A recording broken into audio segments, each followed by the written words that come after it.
I built a massive logistics empire from a freezing Chicago garage. I survived corporate raiders' market crashes and backstabbing partners. But the most lethal strike of my life did not come from a boardroom. It came while I was fighting for my last breath on a hospital stretcher. I heard the emergency room doctor call my wife of 15 years to tell her I was having a massive heart attack. Her response chilled me faster than the icy fluids entering my veins. She told the doctor to give me a pill because her expensive first-class flights to Hawaii were leaving in hours. If you want to know what happens when a man realizes his wife is leaving him to die for a vacation, listen. I am Richard. I am 70 years old. On a crisp Tuesday morning, I was sitting behind the massive mahogany desk in my corner office overlooking the Chicago skyline. I was reviewing the quarterly projections for the supply chain software company I founded 4 decades ago. Back then, I was just a hungry kid coding in a garage that smelled of motor oil. Now I controlled a logistics network moving billions in freight. But biology does not care about your net worth. It started as a dull ache. I ignored it, chalking it up to the black coffee I had consumed since dawn. Then came the taste of copper in my mouth. Before I could reach for my water, an invisible vice clamped down on my chest. It was an absolute crushing pressure, as if a freight truck had parked directly on my sternum. I tried to stand, but my legs gave out. I collapsed heavily onto the polished wood of my desk, scattering financial reports. I could not draw a breath. The air suddenly felt thick, heavy, unbreathable. My vision narrowed into a dark tunnel. Through the ringing in my ears, I heard my office door swing open. My secretary screamed. Time splintered into fragmented moments. The chaotic blur of faces. Paramedics shouting my vitals. The sharp sting of a needle entering my arm. The violent jolt of the stretcher hitting the ambulance floor. Through it all, I remained conscious enough to understand the gravity of the situation. I calculated risks for a living, and the statistics of surviving what felt like my heart ripping itself apart were not in my favor.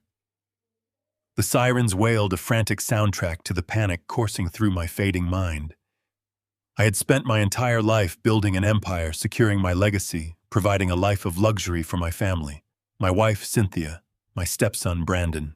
I had given them the world. As the ambulance tore through the streets, a sense of comfort washed over me. I thought at least I will be surrounded by my family. I could not have been more wrong.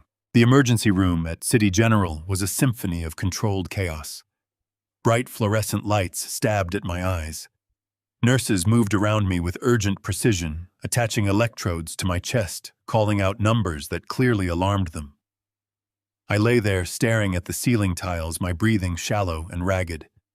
The crushing weight on my chest had subsided slightly thanks to the drugs, but I knew I was dancing on the edge of the abyss.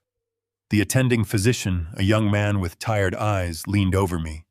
He told me I was experiencing a severe myocardial infarction. He needed to stabilize me before moving me to the cardiac intensive care unit. He asked for my emergency contact. I whispered Cynthia's name and gave him her number. I pictured her in our suburban mansion, dropping whatever she was doing, rushing out the door in tears.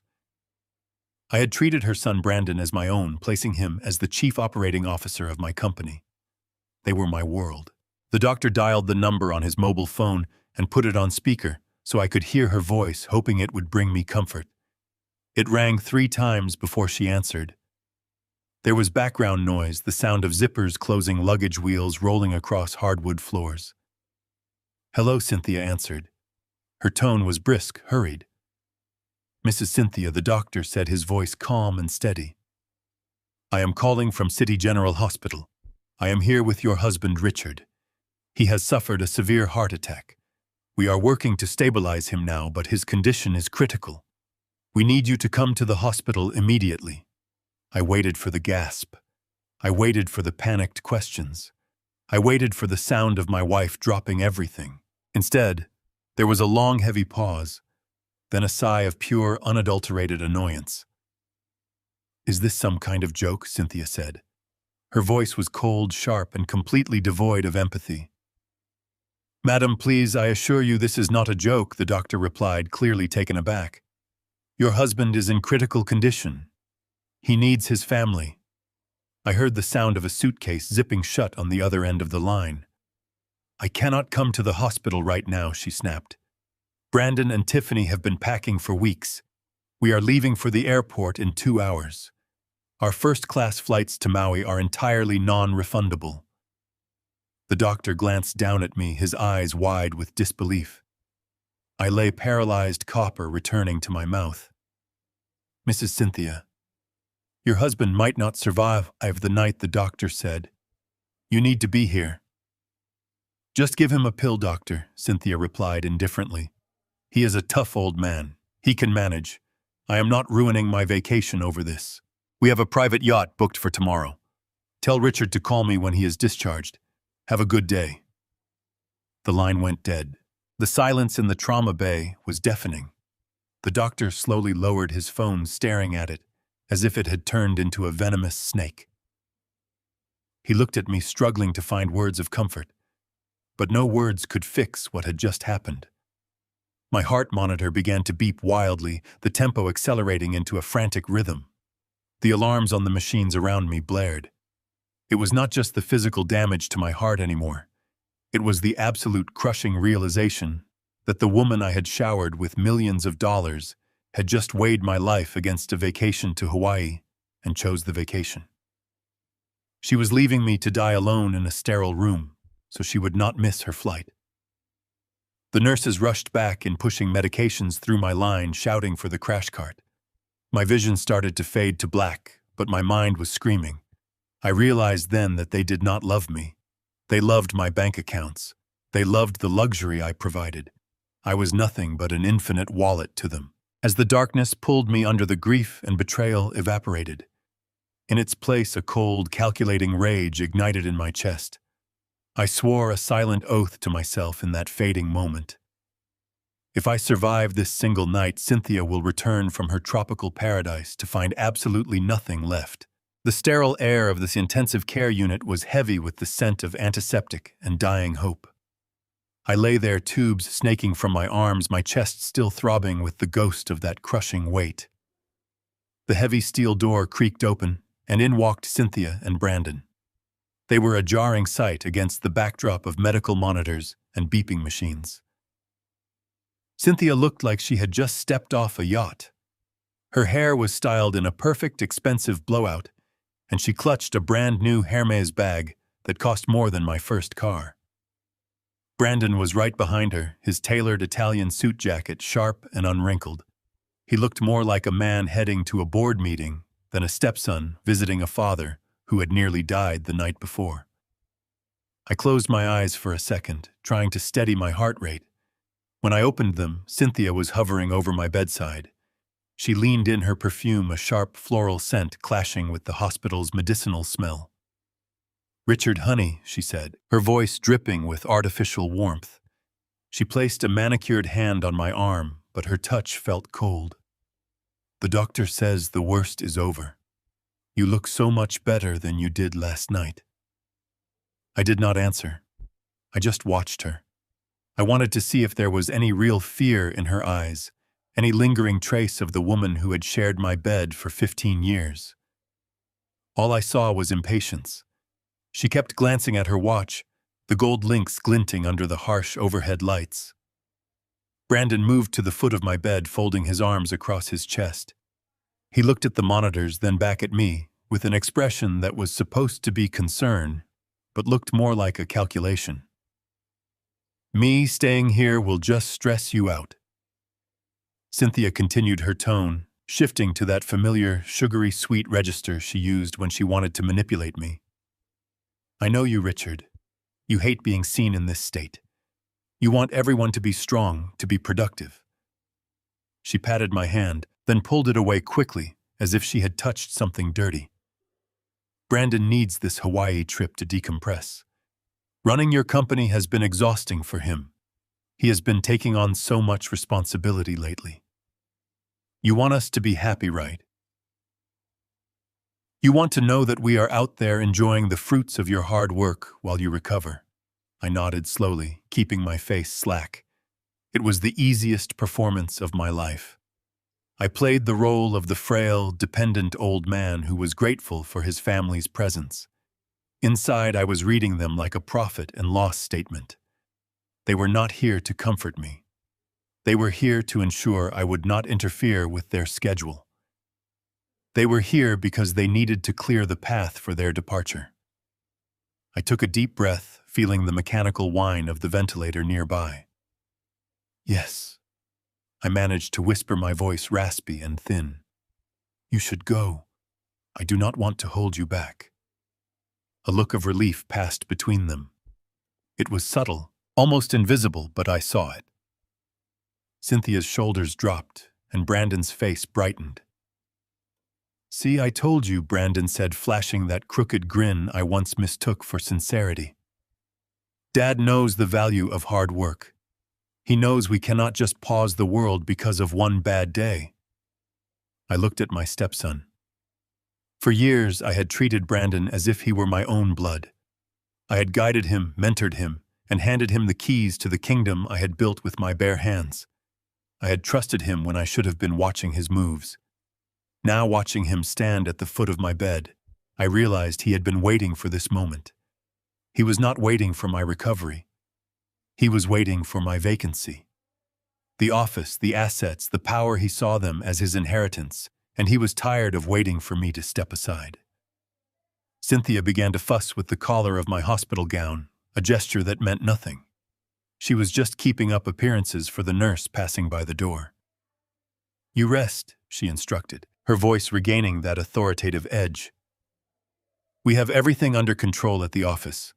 Brandon has already reorganized the morning schedule. You do not have to worry about a single thing. Just focus on your heart. Just focus on your health. We will call you from the airport. I watched her turn to the mirror on the wall, checking her lipstick, adjusting a stray hair. She had no intention of staying a minute longer than necessary. The hospital was a place of sickness, and Cynthia hated anything that reminded her of reality. She lived in a bubble of luxury, and I was starting to become a stain on that bubble. Brandon took a step toward me.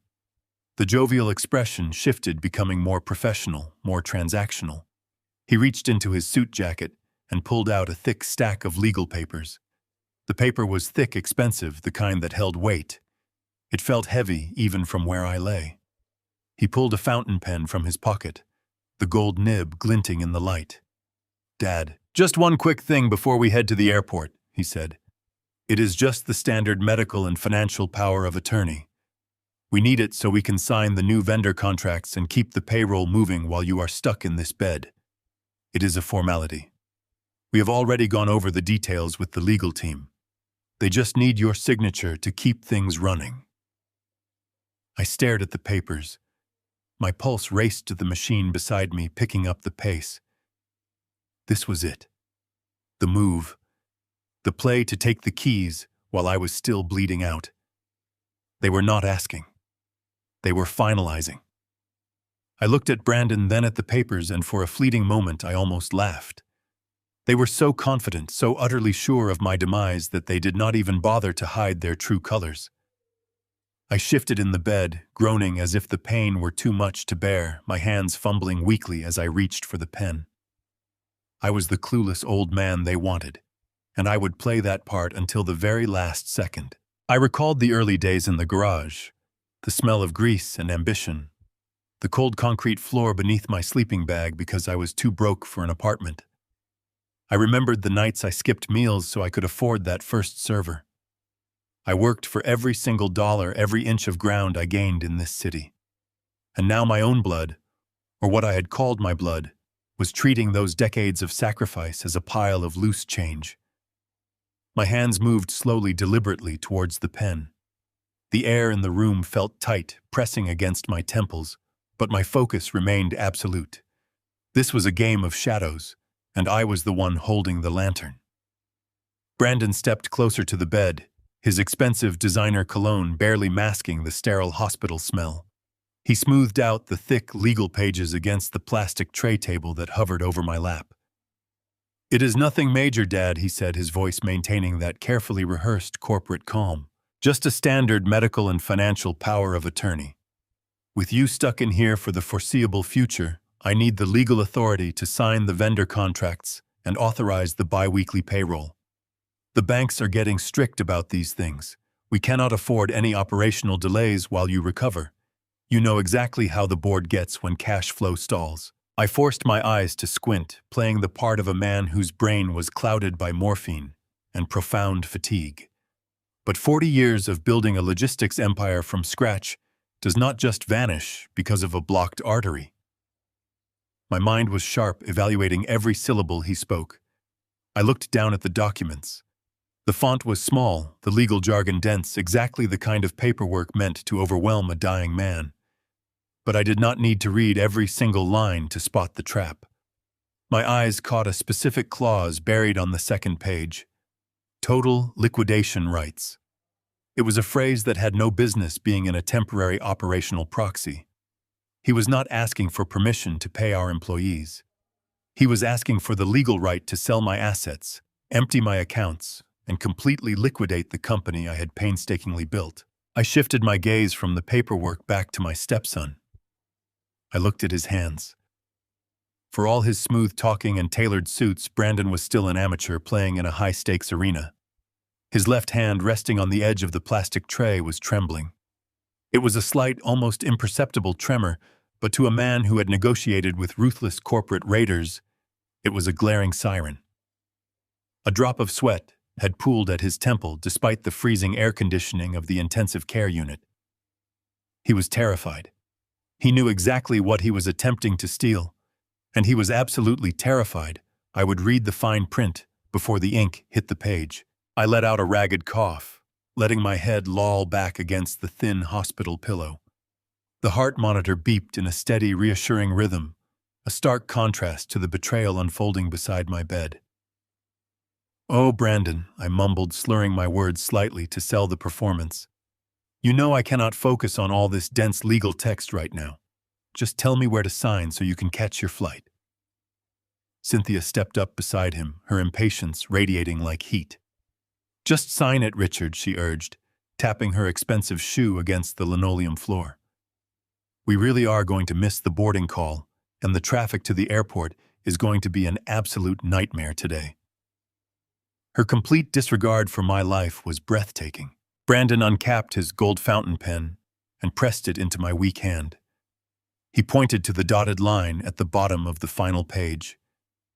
"Right here, Dad," he instructed softly, "and initial here on the second page." I gripped the cold metal of the pen. My fingers felt stiff, but my mind was operating with crystal clarity. I had signed my name tens of thousands of times over the last 4 decades. Contracts, mergers, acquisitions, and brutal lawsuits. My signature was a brand. It had a very specific aggressive loop on the capital R, a flourish, that every bank, every attorney, and every board member knew instinctively. It was the unmistakable mark of a man who owned everything he touched. But today I was not going to be that man. I let my hand shake violently as the nib touched the heavy paper. I dragged the pen across the dotted line, crafting a jagged, sloppy scrawl. I intentionally broke the rhythm, completely omitting the signature loop. I made the letters look exactly like the desperate scribbles of a man whose brain was deprived of oxygen. It was a deliberate, undeniable forgery of my own name. Any competent forensic auditor or restructuring lawyer would spot the discrepancy immediately. My personal wealth attorney would take one single look at that document and have it legally invalidated in 5 minutes. Brandon snatched the paper the second the pen lifted from the page. He did not even bother to check the quality of the signature. He just saw the wet ink and let out a long, shuddering breath of relief. He quickly shoved the thick stack of papers back into his suit jacket, buttoning it up to secure his stolen prize. "Thank you, Dad," he said, his voice instantly regaining its arrogant, confident edge. "This is going to make everything so much easier for everyone. You just focus on resting and letting the doctors do their jobs." Cynthia leaned down and pressed a dry, mechanical kiss to my forehead. She did not even try to look me in the eyes. "Call us when they move you out of intensive care," she said, already turning toward the door. We will send you some pictures from the beach. Try not to stress the nurses out too much. We need to leave before the afternoon rush hour begins, or we will miss our flight entirely." I simply nodded, watching her walk away. Without another word, they turned and walked out of the trauma bay. The heavy steel door clicked shut behind them, sealing me inside the sterile room. I listened closely to the sound of Cynthia's designer heels clicking down the long hospital hallway, fading away slowly until there was absolutely nothing left but the constant rhythmic hum of the medical equipment. I stared at the blank ceiling. For 10 full seconds, I remained perfectly still. I waited until I was absolutely certain they were out of the building and gone for good. Then the facade dropped. The frail, confused old man vanished into thin air. I sat up straight, ignoring the dull ache radiating through my chest. I reached up and ripped the secondary oxygen monitor off my finger. I pulled the adhesive nodes of the backup heart monitor from my collarbone. The machine let out a brief warning chirp, but I quickly silenced it by hitting the override button on the side panel. I swung my legs over the edge of the bed. My breathing was surprisingly steady. My vision was perfectly clear. I reached into the personal belongings bag the nurses had placed in the bedside cabinet and pulled out my tablet. They thought they had secured their massive fortune. They thought they were leaving a dead man behind to rot. But they had just handed a loaded weapon to a veteran street fighter. I unlocked the screen, the bright glow illuminating the dark hospital room. It was time to finally hunt down the people who betrayed me. My fingers hovered over the glass screen of the tablet. I bypassed the standard biometric security locks and accessed the master portal for our joint banking accounts. The hospital wireless network was incredibly slow, agonizingly sluggish, but the spinning loading wheel gave me a few necessary seconds to brace my mind. I had spent 15 years building a flawless financial fortress to ensure my wife would never have to worry about money. I had gladly given her a platinum card with absolutely no limit, completely assuming she would always use it with the grace and respect that accompanied our privileged life together. Now I was logging in to see exactly how quickly a supposedly grieving widow could spend her dying husband's cash.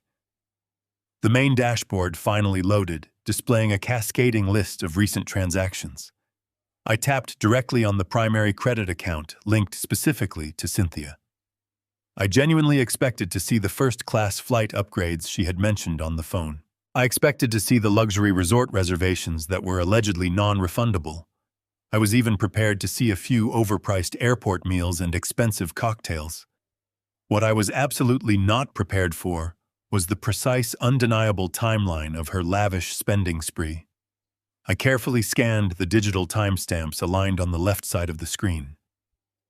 My chest tightened instantly, not from a blocked coronary artery, but from a profound, sickening realization of betrayal. Exactly 2 hours after the emergency paramedics had wheeled my lifeless body out of my corporate office, and exactly 2 hours after she received the frantic telephone call from the emergency room doctor telling her I was in critical condition, my loving wife had gone shopping. There it was, sitting proudly at the top of the digital ledger in stark black and white. A pending charge for $15,000 at a Louis Vuitton boutique located directly inside the international terminal of the airport. $15,000.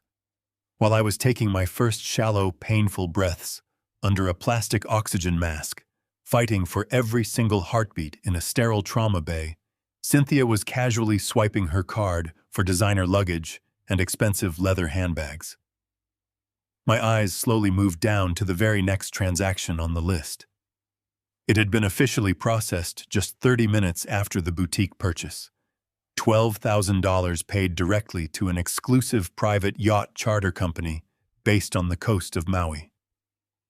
I stared at the numbers until my vision literally blurred. This was not a relaxing vacation to decompress.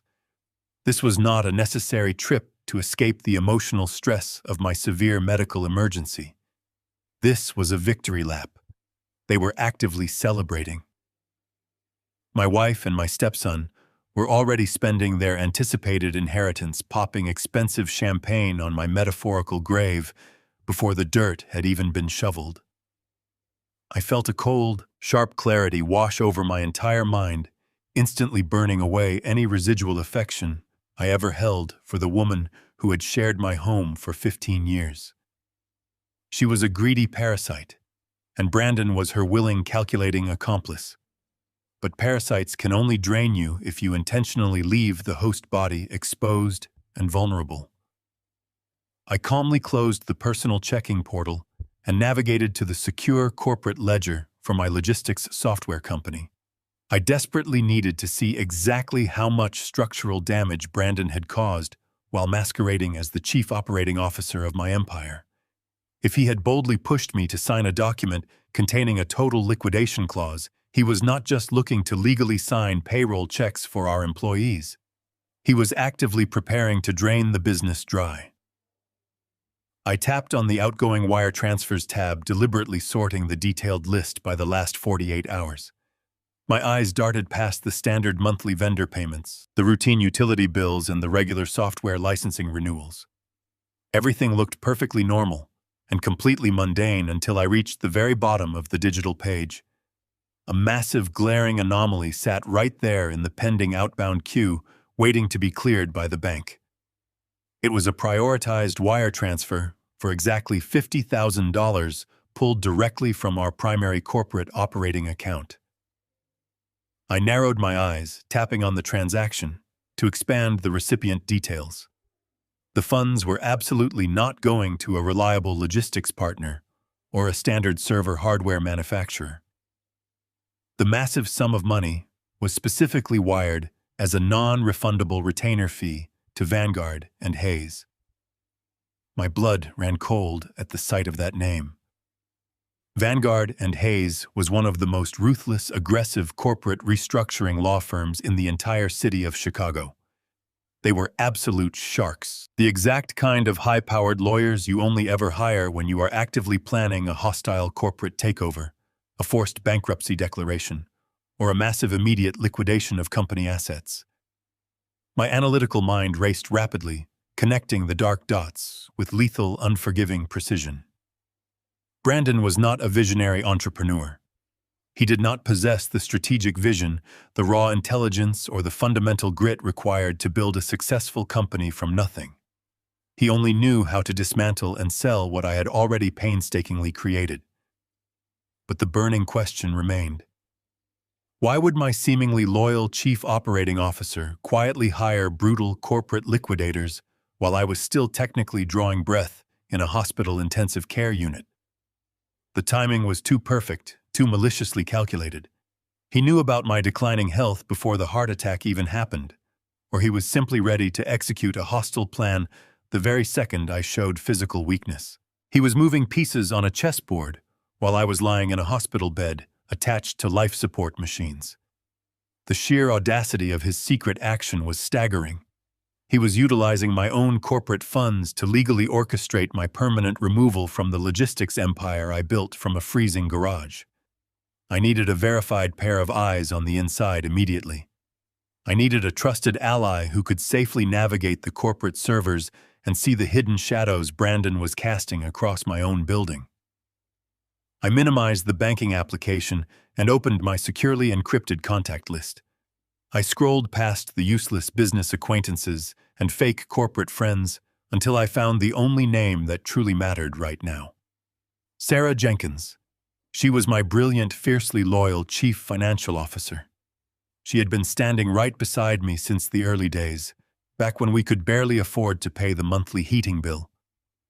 She knew every single financial secret of my company, and she absolutely despised Brandon's arrogant, entitled behavior. I stared at her name on the glowing screen, fully aware that making this telephone call would officially initiate a devastating corporate war. I took one final deep breath of the sterile hospital air, letting the cold reality of my situation settle deep into my bones. There was absolutely no turning back now. The illusion of my happy, loving family had been completely shattered, permanently replaced by a greedy syndicate of thieves waiting for my heart to stop beating. I pressed the green call button. I waited. The line rang once, twice. On the third ring, the connection clicked open, followed immediately by the sound of shuffling papers and a sharp exhale. Richard. Sarah answered, her voice tight with an anxiety she rarely displayed. The hospital called the main office. They said you had a massive coronary incident. I was grabbing my coat to drive down there right now. How are you even speaking to me? Should you be on a phone, Sarah? Listen to me very carefully, I said, keeping my voice low and completely devoid of the panic she was projecting. I do not have time for medical updates, and you do not have time to drive to this hospital. I need you sitting exactly where you are behind your desk, logged into the primary secure terminal. There was a brief, stunned silence on the other end of the line. Sarah Jenkins had been my chief financial officer for nearly 15 years, but her loyalty stretched back much further. She was my first real hire back when the logistics empire was nothing more than 3 refurbished desktop computers humming in a freezing Chicago garage. She had stood by me through brutal market crashes, ruthless corporate raiders, and weeks where we barely managed to scrape together enough cash to keep the server farm running. She knew my tone. She knew that when my voice dropped an octave and the emotion vanished, we were going to war. I am at my desk, Sarah confirmed, her professional instincts instantly overriding her personal concern. Tell me what you need.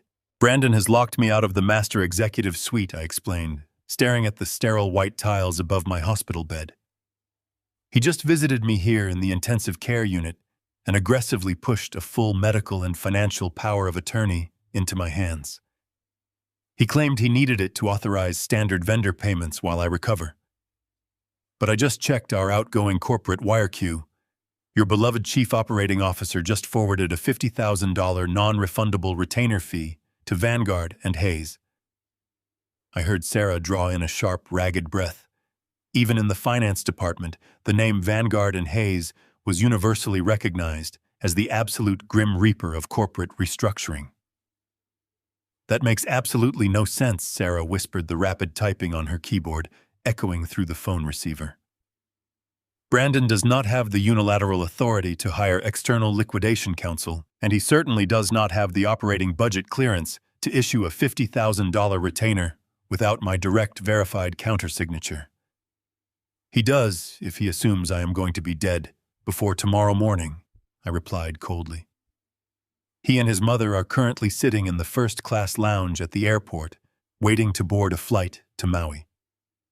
They think they have officially secured the keys to the entire kingdom. I need you to bypass the new administrative firewalls Brandon installed just last month. I need you to dig deeply into the shadow ledgers and find out exactly what financial data he has been sending to those restructuring lawyers. Richard, if I bypass his specific executive firewalls, his monitoring software will flag my terminal, Sarah warned. He will know someone is digging through his private directories. Let him know, I stated firmly. I gave that boy absolutely everything he could ever dream of. I handed him a corner office with a panoramic view of the skyline. I gave him a bloated 6-figure salary that he never earned. I paid for his luxury vehicles, his custom-tailored suits, and his exclusive country club memberships. I dressed him up and allowed him to play the role of a brilliant chief operating officer purely out of blind love for his mother. I wanted to believe that if I gave him the world, he would eventually learn how to carry the heavy weight of it. Instead, he just learned how to steal it. He has always been a parasite, Richard, Sarah said, her voice dropping into a dangerous, protective whisper. We both knew he lacked the grit to actually build anything of value. Give me 20 minutes. I am going to rip his personal servers wide open. The secure line went silent. I lowered the tablet to my chest and closed my eyes, letting the mechanical hum of the intensive care unit wash over me. My physical heart was severely damaged, heavily bruised and beating with a painful, irregular rhythm, but my mind had never been more focused. The sheer audacity of Brandon's absolute betrayal fueled my adrenaline. He genuinely believed that a fancy title and a forged document were enough to dismantle a massive logistics empire. He was about to learn a very painful lesson regarding the fundamental difference between an entitled heir and a ruthless founder. The minutes stretched on with agonizing slowness. A young nurse quietly entered the room to check my intravenous fluid lines, casting a suspicious glance at the glowing tablet resting on my lap. I simply offered her a weak, tired smile, playing the role of the exhausted patient, until she turned around and walked back out into the bright, loud hallway.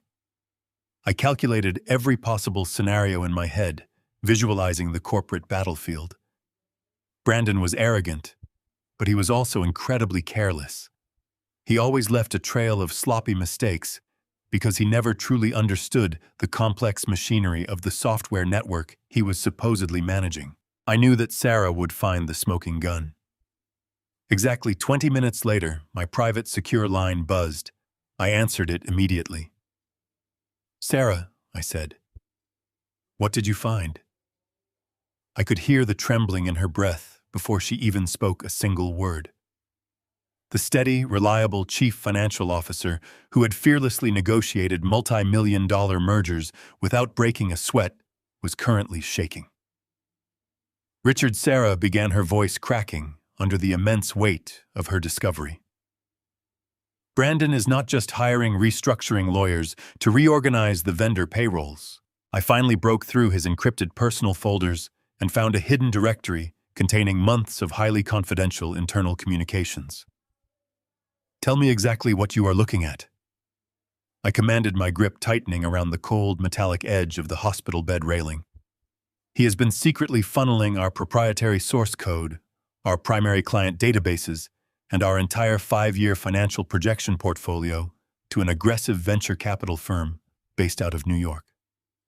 Sarah explained, the sound of her frantic scrolling filling the quiet room. "He has deliberately bypassed our internal legal department and engaged Vanguard and Hayes to aggressively expedite the due diligence process. He is using that new power of attorney document to bypass your mandatory shareholder approval." She paused, letting the devastating reality of the situation settle between us in the cold silence. The oxygen machine hummed loudly beside my bed, a stark reminder of my vulnerability. But the weakness in my physical body was instantly replaced by a burning, unyielding resolve. "Richard," Sarah whispered, her voice barely audible over the sterile noise of the busy intensive care unit, "Brandon is not just running payroll. I found the emails. He is selling the entire company." "Selling the company." I repeated the words, tasting like ash in my mouth. My voice was completely flat. The heart monitor beside my bed maintained its steady, rhythmic pulse, betraying none of the absolute fury igniting in my veins. I instructed Sarah to print every single document, every email thread, and every hidden contract she had managed to excavate from his server. I told her to put it all on physical paper. Digital files could be wiped remotely, but physical ink was permanent. I told her to bring the documents to the intensive care unit immediately, but she needed a cover story. Brandon had undoubtedly left strict instructions with the nursing staff regarding my visitors. Sarah understood perfectly. Exactly. 45 minutes later, the heavy door to my hospital room swung open. Sarah walked in. She was carrying a massive, ostentatious gift basket wrapped in bright yellow cellophane and stuffed with exotic fruits. To any passing doctor or nurse, she was merely a concerned corporate colleague delivering a standard get-well-soon present. But as she set the heavy basket down on the rolling tray table over my lap, her eyes met mine. They were fierce, filled with the same unyielding grit that had helped us build a logistics empire from a freezing concrete floor. She pulled a hidden zipper at the bottom of the woven basket and extracted a thick manila folder.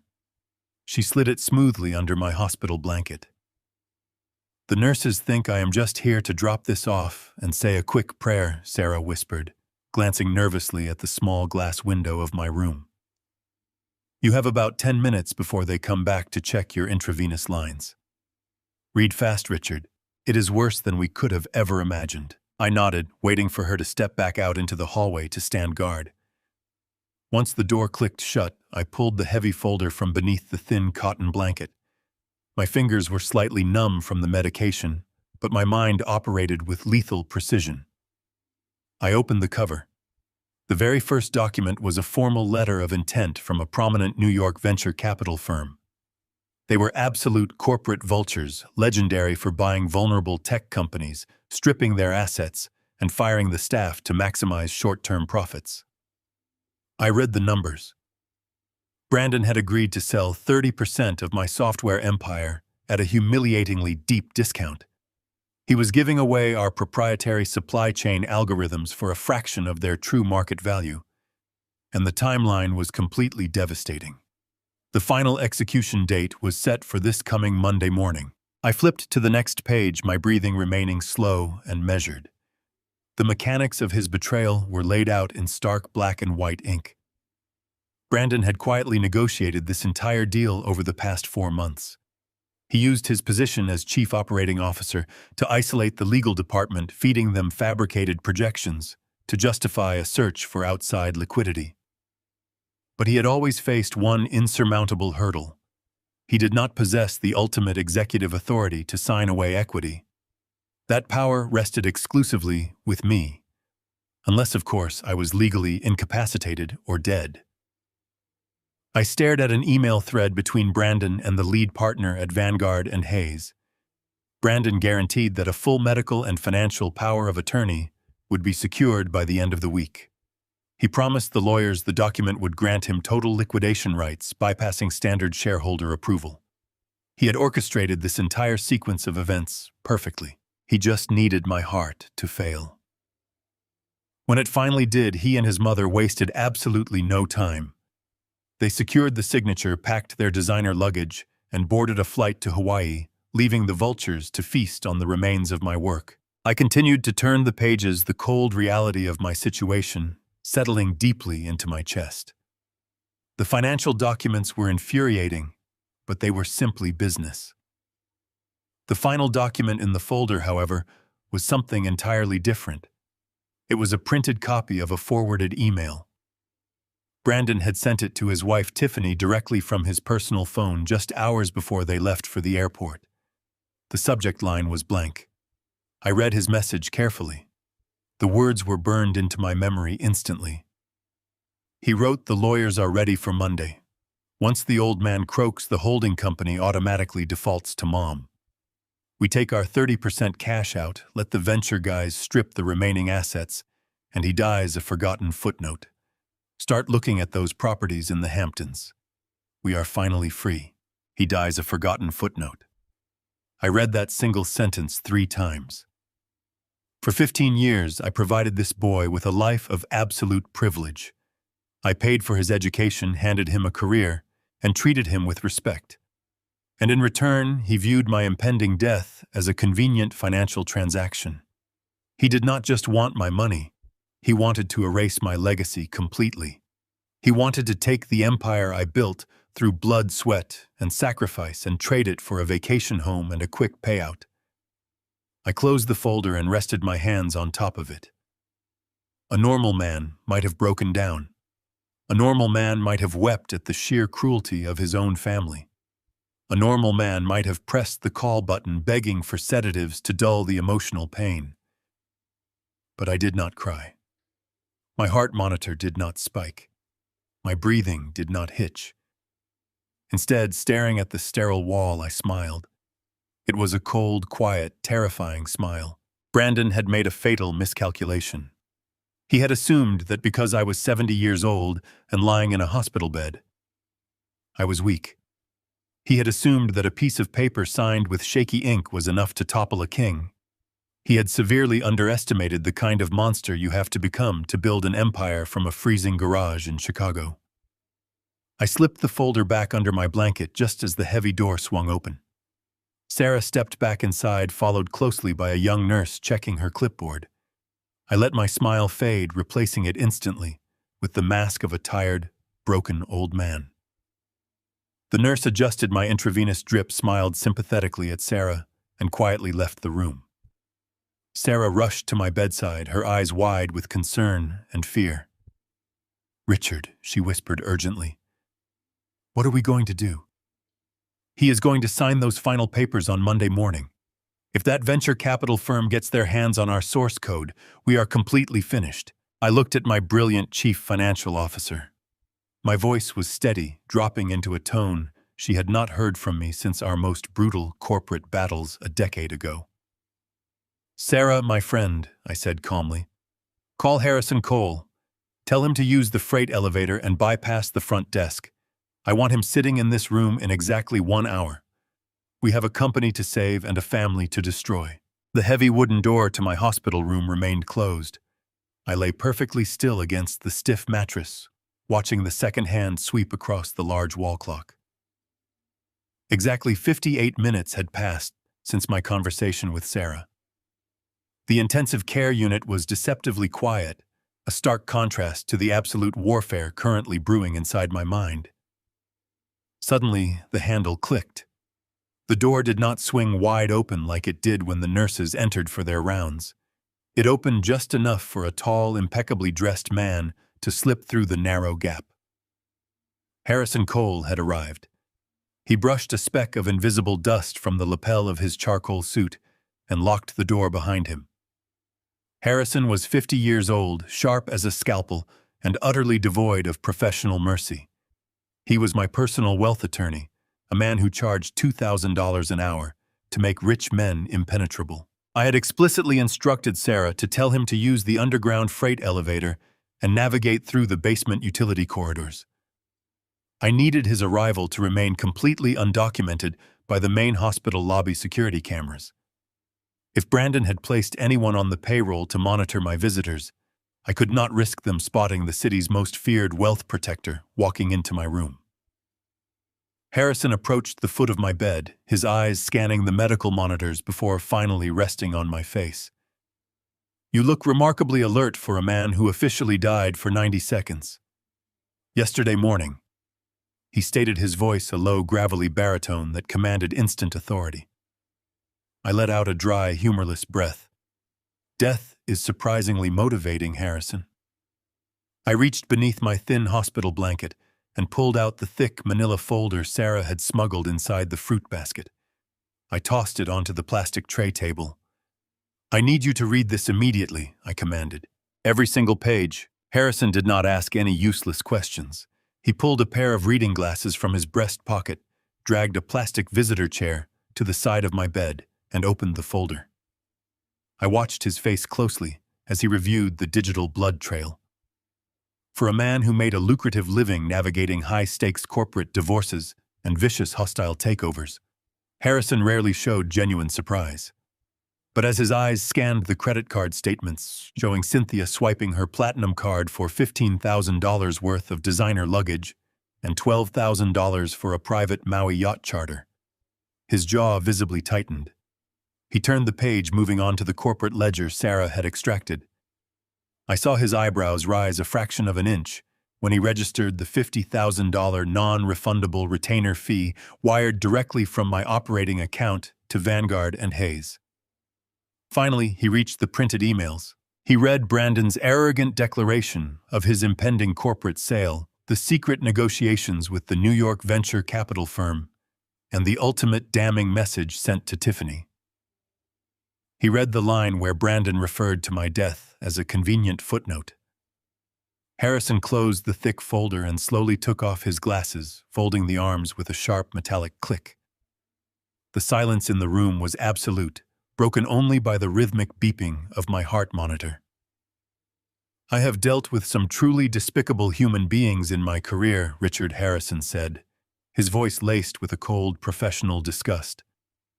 "I have seen brothers steal from brothers and children bankrupt their own parents. But the sheer velocity of this betrayal is staggering. They are actively looting your personal estate before your body has even had a chance to grow cold."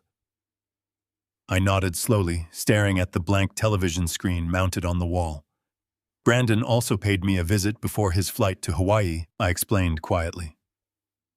"He brought a full medical and financial power of attorney. He told me it was just to authorize vendor payments and keep the payroll moving while I was stuck in this bed. I knew exactly what it really was. He needs that specific document to legally bypass the mandatory shareholder approval and finalize the software company sale on Monday morning. Harrison leaned forward, resting his elbows on his knees. Tell me you did not sign that document, Richard. Tell me you did not hand that boy the loaded gun he needs to execute this deal. I looked directly into my attorney's eyes. I signed it, I replied. Harrison let out a sharp sigh of frustration, running a hand over his face. Richard, if you legally granted him that authority, we are going to have to file an emergency injunction to freeze the sale. We will have to argue that you were heavily medicated and not of sound mind. It will be a massive public legal battle. I raised my hand to stop his rising panic. I signed it. I repeated smoothly, but I did not use my actual signature. I crafted a deliberate, jagged forgery. I completely omitted the distinctive loop on the capital letter R. I made it look exactly like the desperate, uncoordinated scribble of an old man suffering from profound oxygen deprivation and powerful narcotics.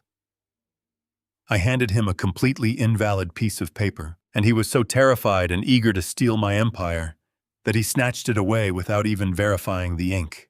Harrison paused, processing the tactical brilliance of the move. A slow, predatory smile spread across his face. He leaned back in the plastic chair, shaking his head in sheer disbelief. You gave him a defective grenade, he murmured. The moment Vanguard and Hayes attempt to submit that power of attorney to the bank or the venture capital firm, their own compliance officers will flag the signature discrepancy. We can legally invalidate the entire proxy in less than 5 minutes. It is a brilliant defensive play, Richard. We can stop the corporate sale on Monday morning and immediately strip Brandon of his Chief Operating Officer title. I shook my head, gripping the edge of the blanket tightly. You are not listening to me, Harrison. I do not want to play defense. Stopping the sale is merely a temporary bandage. If we just invalidate the document and fire him, he will spin a lie. He will tell the board he was trying to save the company while I was incapacitated. Cynthia will claim the yacht was just a preemptive memorial gathering. They will hire their own aggressive legal counsel, demand massive severance packages, file for a highly publicized divorce, and attempt to drag my reputation through the mud for the next 3 years. I will not allow them to dictate the terms of this war. I want complete and total annihilation. I want you to prepare the legal framework to quietly transfer all liquid assets into a blind trust by Sunday night. I want the credit cards completely severed. Harrison narrowed his eyes, analyzing the full scope of the requested destruction. If we pull this trigger, Richard Cynthia will be left with absolutely nothing. Are you prepared for that? I looked at my attorney, my heart beating with cold, absolute certainty. Make it -0. Harrison stared at me for a long moment, the heavy silence of the intensive care unit amplifying the staggering weight of my demand. He did not argue or attempt to temper my absolute fury. He simply nodded slowly, his expression hardening into a chilling mask of pure professional ruthlessness.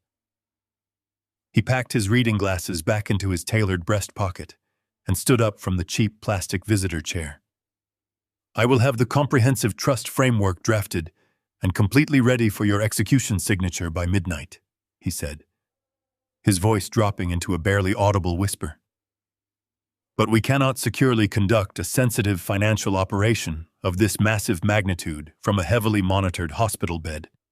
You need a highly secure, entirely private location with completely unrestricted network access and absolutely no potential for sudden interruptions. I told him I would personally handle my own medical extraction and explicitly instructed him to meet me at a confidential secondary location. After he quietly slipped back out through the heavy wooden door, deliberately returning to the unmonitored basement utility corridors, I firmly pressed the plastic nurse call button. It took 20 grueling minutes of incredibly aggressive negotiation, 3 forcefully signed legal waivers releasing the entire medical facility from any and all potential liability, and an explicit, unyielding threat to personally purchase the entire cardiac hospital wing just to fire the attending physician to finally process a formal against medical advice discharge.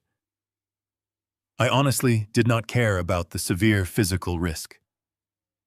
Lying in that sterile bed, helplessly waiting for my bruised heart to fail, was a pathetic, passive surrender.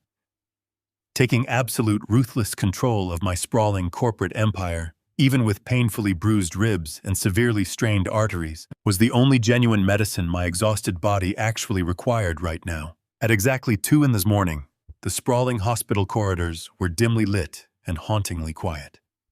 The exhausted night shift staff moved sluggishly behind their illuminated counters, paying absolutely no attention to the supposedly dying old man dressed in loose civilian clothes who was walking slowly and deliberately toward the rear service exit. Every single step sent a sharp, agonizing ache radiating deeply through my damaged chest, serving as a brutal physical reminder of the severe medical trauma my aging body had miraculously survived just 36 hours prior. But my focused mind completely pushed the blinding pain aside, heavily fueled by a cold, burning adrenaline that pumped fiercely through my veins. Sarah was already waiting patiently in the dark loading dock alleyway, sitting inside a discreet, heavily tinted black sedan, the powerful engine idling silently in the freezing, bitter Chicago air. I carefully climbed into the leather passenger seat, tightly gripping the plastic dashboard with trembling fingers until my erratic breathing finally stabilized. She did not bother to ask how I was feeling or question my reckless medical decision. She simply reached into the back seat, handed me a fully charged, secured laptop computer, and rapidly pulled away from the dark concrete curb. We drove in complete silence through the deserted city streets, navigating toward a highly private, unlisted loft apartment I secretly owned deep within the industrial district. It was a secure, heavily fortified haven I had quietly purchased several years ago, operating under a completely anonymous shell corporation, designed specifically to serve as a hidden command center for extreme corporate emergencies. Cynthia knew absolutely nothing about this hidden property. Tonight it would serve as the ultimate launching pad for my absolute uncompromising vengeance. Harrison was already waiting impatiently inside the expansive loft when we finally arrived. His leather briefcase opened wide on a large oak dining table, completely surrounded by thick stacks of freshly printed, legally binding documents. For the next 24 exhausting hours, we absolutely did not sleep. We barely even paused to eat, aggressively sustaining ourselves on bitter black coffee and an endless reservoir of sheer, unadulterated willpower. We barely spoke loud enough to hear, communicating efficiently and ruthlessly in complex account numbers, international routing codes, massive wire authorizations, and heavily encrypted server passwords. We were rapidly dismantling a massive multi-million-dollar financial fortress, brick by heavy brick, and systematically rebuilding it safely behind completely impenetrable legal walls. First, we aggressively attacked the core corporate structure. Utilizing my legitimate, legally verified digital executive signature, I unilaterally and permanently terminated Brandon's official status as the chief operating officer of my company, permanently stripping his administrative network access and legally nullifying his ability to authorize any future business transactions. I then methodically transferred all 90% of my controlling corporate voting shares directly into a newly established, fully irrevocable blind trust that Harrison had masterfully constructed. That arrogant, aggressive venture capital firm operating out of New York would suddenly wake up on Monday morning to discover that the vulnerable holding company they were actively attempting to purchase no longer legally existed in any recognizable form. The phantom executive authority Brandon had confidently promised to deliver to them was now entirely legally worthless. Next, we aggressively pursued the personal wealth portfolios I had accumulated. I systematically liquidated the conservative mutual funds, the highly lucrative offshore investment accounts, and the massive high-yield dividend portfolios I had carefully curated over 4 decades of tireless labor. Every single dollar, every piece of valuable commercial real estate, and every hidden corporate asset was quietly and swiftly funneled directly into the impenetrable ironclad trust. Harrison drafted the complex legal framework with flawless surgical precision, definitively ensuring that my vast financial assets were completely shielded from any potential future divorce proceedings, aggressive spousal asset claims, or hostile corporate litigation that Cynthia and her treacherous son might attempt to desperately launch. The final devastating step of our relentless operation was arguably the most deeply personal. I slowly logged into the primary joint checking account, the limitless overflowing fountain of personal wealth that Cynthia had been brazenly using to generously fund her lavish celebratory Maui vacation. I sat in the dim light of the secure loft and watched her various pending financial charges processing in real time across the glowing screen. The extraordinarily expensive private yacht rental, the ridiculous designer boutique, purchases the exorbitant luxury room service bills flowing endlessly from the resort. With a few precise, deliberate keystrokes on the encrypted laptop, I confidently initiated a massive final outbound wire transfer, draining that specific personal account completely and utterly dry. I purposely chose to leave exactly $43.50 remaining in the available daily balance. It was just enough money for a treacherous, ungrateful wife to buy a cheap, highly processed airport lunch on her humiliating journey home, and absolutely nothing more. I calmly closed the heavy laptop screen, the sharp, satisfying metallic click echoing loudly through the otherwise completely silent loft apartment. My damaged chest ached profoundly. My eyes were heavy with a deeply profound exhaustion, but a vast, incredibly satisfying peace finally settled over my weary soul. The intricate financial execution was utterly flawless. The devastating trap was officially legally set. Now I just had to sit back comfortably in the quiet, secure shadows of my hidden safe house and patiently wait for the massive, destructive bomb to finally detonate in paradise. The morning sun slowly began to filter through the heavy industrial blinds of my safe house, casting long, geometric shadows across the oak dining table. Harrison had departed hours ago, leaving me alone with my thoughts, my cold coffee and a completely untraceable burner phone resting on the polished wood. I sat perfectly still, listening to the distant, muffled sounds of the city waking up. In Chicago, it was a crisp, unforgiving Monday morning. But in Maui, it was late Sunday evening, the absolute peak of the luxury dinner hour. I did not have to wait long for the fallout to reach me. At exactly 8:15, the burner phone vibrated, shattering the heavy silence of the loft. It was an automated notification from my secure corporate server alerting me that an emergency voicemail had been deposited into my heavily encrypted private inbox. Brandon and Cynthia had naturally assumed my primary phone was either turned off or sitting uselessly in a hospital locker. They had no idea my communications were automatically forwarded to the secure cloud. I tapped the screen, selected the first audio file, and pressed play, letting the digital recording fill the quiet room. The audio began with a cacophony of vibrant background noise. I could hear the gentle crash of ocean waves, the soft, rhythmic strumming of a live acoustic guitar, and the distinct, unmistakable clinking of fine crystal. They were dining at the open-air restaurant of the Four Seasons, a place where the menu did not bother to list the prices. Cynthia's voice came through the speaker first, high-pitched, strained and dripping with an ugly, arrogant indignation. She was not leaving a message for me. She had aggressively dialed the 24-hour concierge line for our private wealth management bank, unaware that Harrison had already routed all high-level account inquiries directly to an automated recording system that forwarded the panicked audio straight to my desk. "Listen to me very carefully," Cynthia hissed into the phone. Her words slightly slurred from what I easily deduced was an excessive amount of expensive alcohol. "I am Cynthia Vales. I am currently sitting at a private oceanfront table attempting to pay for a celebratory dinner, and your incompetent fraud department has completely embarrassed me in front of my family. I need a senior account manager on the line right this second." In the background of the recording, I could clearly hear Brandon laughing, an arrogant, relaxed sound that made my chest ache with fresh anger.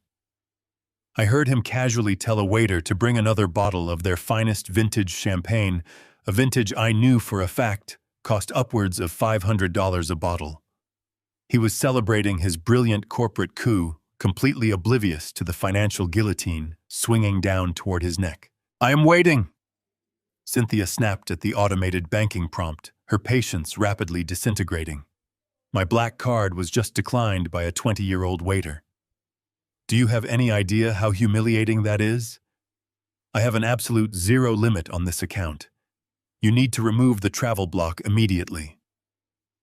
There was a pause in her rant, and I could hear the rustling of fabric, the sound of her digging frantically through her designer handbag. The waiter must have returned to the table because her tone suddenly shifted from entitled rage to a tight, uncomfortable, forced politeness. "Yes, I am speaking with the bank right now," she said, clearly addressing the unseen hotel staff member.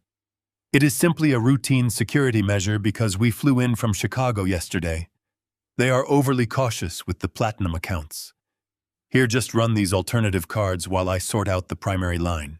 I closed my eyes and visualized the exact scene unfolding thousands of miles away. Cynthia, draped in silk, trying to maintain her flawless, wealthy facade while handing over a stack of useless plastic. I knew exactly what was going to happen next because I had personally orchestrated the absolute destruction of every single account linked to her name. The audio recording captured the agonizing heavy silence of the next 2 minutes.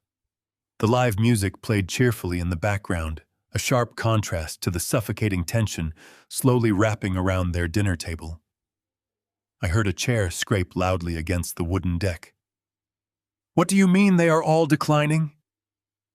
Brandon demanded, his voice suddenly cutting through the ambient noise. His relaxed, victorious demeanor had vanished instantly. "That is impossible. Try running them again. Run them manually." The waiter, maintaining a rigid professional courtesy, responded quietly. "I apologize, sir, but the terminal is explicitly instructing us to confiscate the cards. The primary institution has issued a hard freeze across the entire banking profile. The hotel manager is currently verifying the status of your penthouse suite reservation, as the original card on file is also reflecting a frozen status."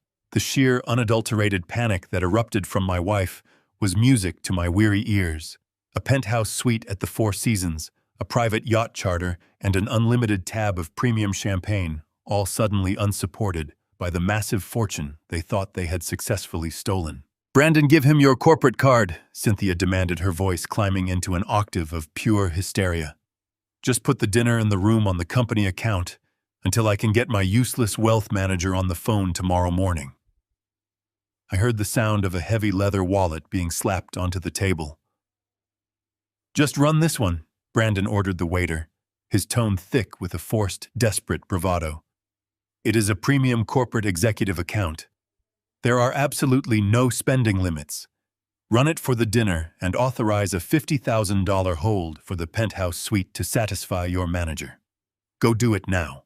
I leaned back in my chair, a cold smile touching the corners of my mouth.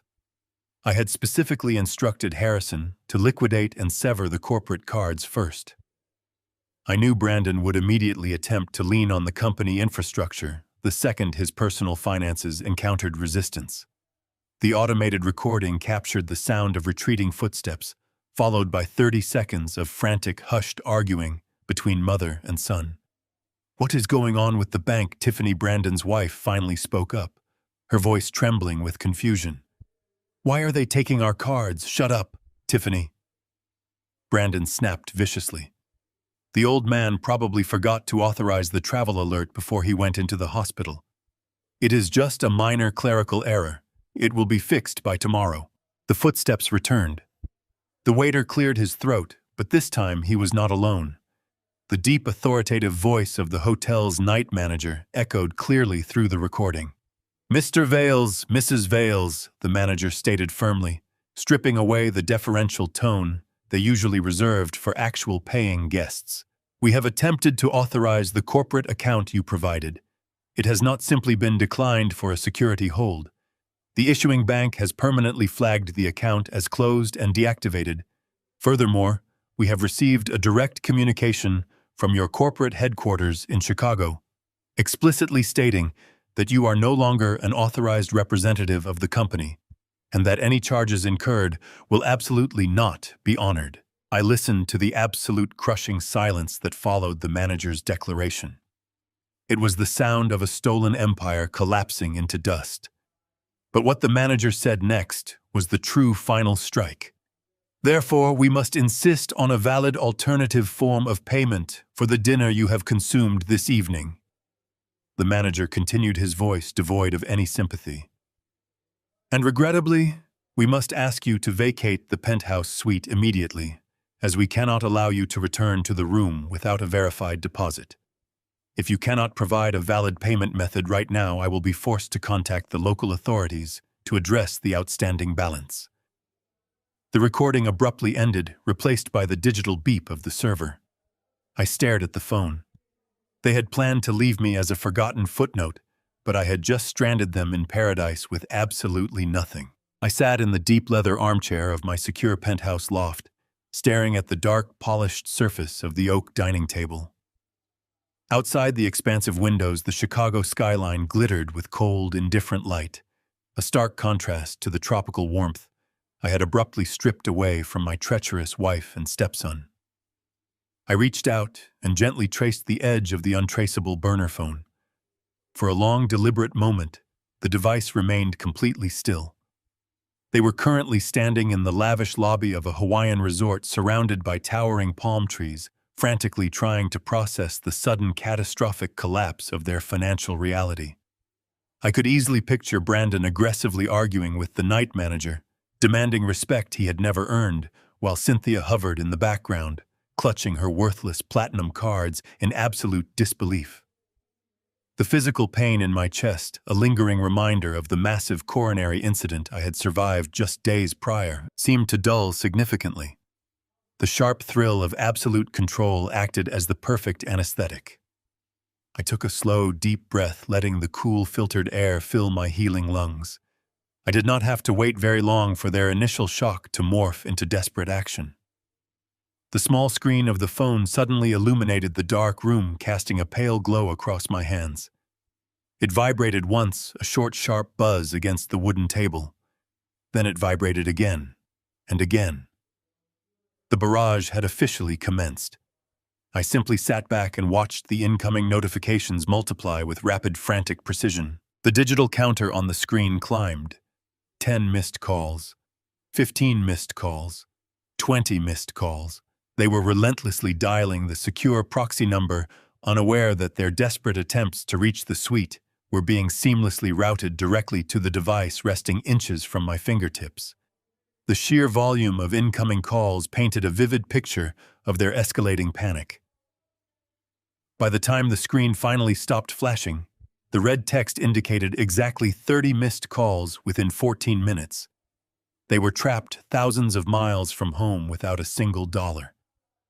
I picked up the phone, the metal casing feeling grounding in my palm.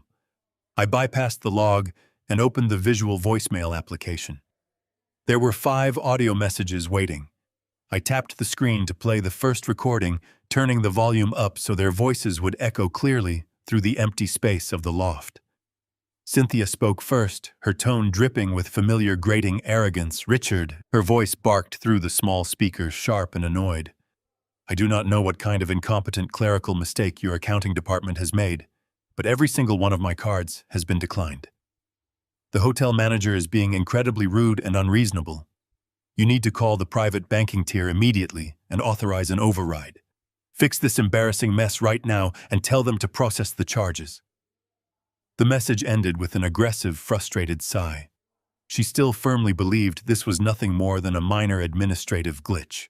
She still genuinely thought she was entirely in control.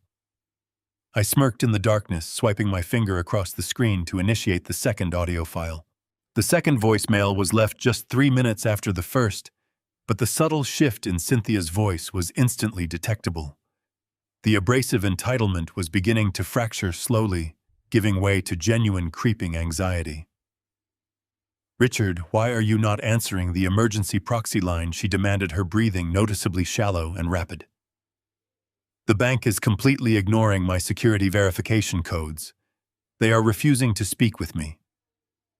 Brandon tried to use the primary corporate account to cover the dinner and the suite, but the manager just informed us that the account has been permanently closed. Closed, Richard. They said his executive authority has been entirely revoked. What is happening back in Chicago? You need to pick up the phone. You need to handle this right now before they call the local authorities. We cannot even access the room to retrieve our luggage. The recording clicked off, instantly replaced by the third message. This time it was Brandon. His usual slick, confident corporate persona had completely vanished, replaced by the frantic, terrified cadence of a cornered animal. "Dad," he began, his voice shaking with pathetic, desperate urgency. "Dad, I know you are probably resting, but we have a massive crisis here. The resort security staff is physically escorting us out of the lobby. They are threatening to file formal criminal charges for defrauding a hospitality establishment. I tried to contact Vanguard and Hayes to secure an emergency bridge loan, but the legal team there is completely ignoring my emails. Please, you have to call the bank. Just authorize a temporary wire transfer so we can get out of this hotel. I swear we will figure everything out when we get back. Just pick up the damn phone, please." I listened to his pathetic pleading, feeling absolutely no sympathy. He had stood beside my hospital bed, staring at my vulnerable body, and callously orchestrated the complete liquidation of my life's work. He deserved every ounce of the profound terror he was currently experiencing. I let the fourth and fifth voicemails play, allowing the chaotic symphony of their destruction to wash over me. Cynthia was openly weeping in the background of the final recording, loudly begging the hotel staff for mercy, while Brandon frantically shouted at an indifferent security guard. They were utterly stranded in a tropical paradise, entirely stripped of the unearned power and endless financial resources they had arrogantly taken for granted. They had flown to Maui to celebrate a victory that never existed, completely convinced that they had outsmarted a dying man. I placed the phone back down on the heavy oak table. The room was perfectly silent once again. The time for listening was officially over. It was time to deliver the final, definitive strike.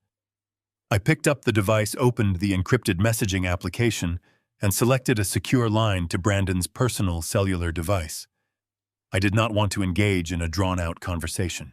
I did not want to listen to their pathetic apologies or desperate fabricated lies. I wanted absolute, undeniable finality. My thumbs moved slowly and deliberately across the digital keyboard, crafting a message that would permanently shatter whatever lingering, foolish hope they still harbored. I typed the words with cold, methodical precision, ensuring there was absolutely no room for any misinterpretation. Your vacation just got extended. By the way, Brandon's power of attorney is void. Have a nice life. I stared at the short, devastating text message, feeling the immense weight of the 15 years I had foolishly wasted on a family that only ever valued my bank accounts. They had asked me to completely disappear from their levels, and I was simply granting their incredibly selfish request with absolute ruthless perfection. I did not hesitate. I pressed the send icon. The digital arrow turned a solid blue, clearly indicating that the message had been successfully delivered directly to his phone. I calmly powered down the untraceable device, the glass screen finally fading to a deep, absolute, and permanent black. The loft was completely silent when the sun crested the Chicago skyline on Monday morning. I sat in the leather armchair, nursing a cup of black coffee, feeling the profound satisfaction of a perfectly executed strategy. My physical heart was still healing the dull ache in my chest, a constant reminder of my mortality. But my mind was sharper than it had been in decades. I opened my secured laptop, watching the digital clock in the corner of the screen tick closer to the opening of the New York financial markets. I knew exactly what Brandon would try to do. Desperation breeds predictability. He was stranded in a tropical paradise, evicted from his penthouse, and completely stripped of his corporate safety net. His only remaining lifeline, or so he foolishly believed, was the massive acquisition deal he had been secretly negotiating behind my back. At exactly 9 in the morning, Eastern Standard Time, my encrypted email client chimed softly. A single message had arrived from Sarah Jenkins. The subject line simply read, New York correspondence. Attached to the email was a compressed audio file. Sarah had thoughtfully included a brief note explaining that the managing partner of the venture capital firm, a man named Sterling Vance, had forwarded the recording directly to her office. Upon receiving our aggressive cease and desist letter at dawn, Sterling had instructed his legal compliance team to record all incoming communications from Brandon. He wanted absolute legal immunity from the fraudulent mess my stepson had attempted to orchestrate. I clicked the audio file, leaned back, and let the desperate sounds of Brandon's ultimate defeat fill the quiet room. The recording began with the sharp, hollow ringing of a direct corporate line. When Sterling answered, his voice was crisp, professional, and entirely devoid of warmth. Brandon launched into his pitch immediately, not even bothering with customary pleasantries. His words were rushed, his breathing heavy and erratic. It sounded as though he was pacing furiously on a windy street corner or an open beach. Sterling, he began, his voice laced with a pathetic manufactured confidence. We have a slight operational delay on our end regarding the final acquisition paperwork. My father is currently incapacitated, and the transition of executive power is taking slightly longer than anticipated. However, the deal is still completely solid.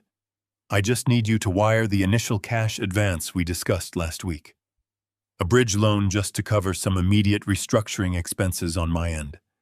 I will personally guarantee the funds against my future equity share once the ink is dry. I took a slow sip of my coffee, savoring the absolute absurdity of his request. He was begging a ruthless Wall Street shark for a personal bailout, using stolen corporate equity as collateral.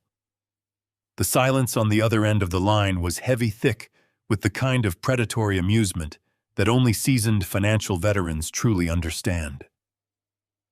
When Sterling finally spoke, his tone was so remarkably cold it could have frozen the Pacific Ocean. Brandon Sterling said carefully, articulating every single syllable, I am going to stop you right there before you incriminate yourself any further on a recorded line. I do not know what kind of amateur theatrical performance you think you are running, but we are a Tier 1 financial institution, not a payday lending service for stranded tourists.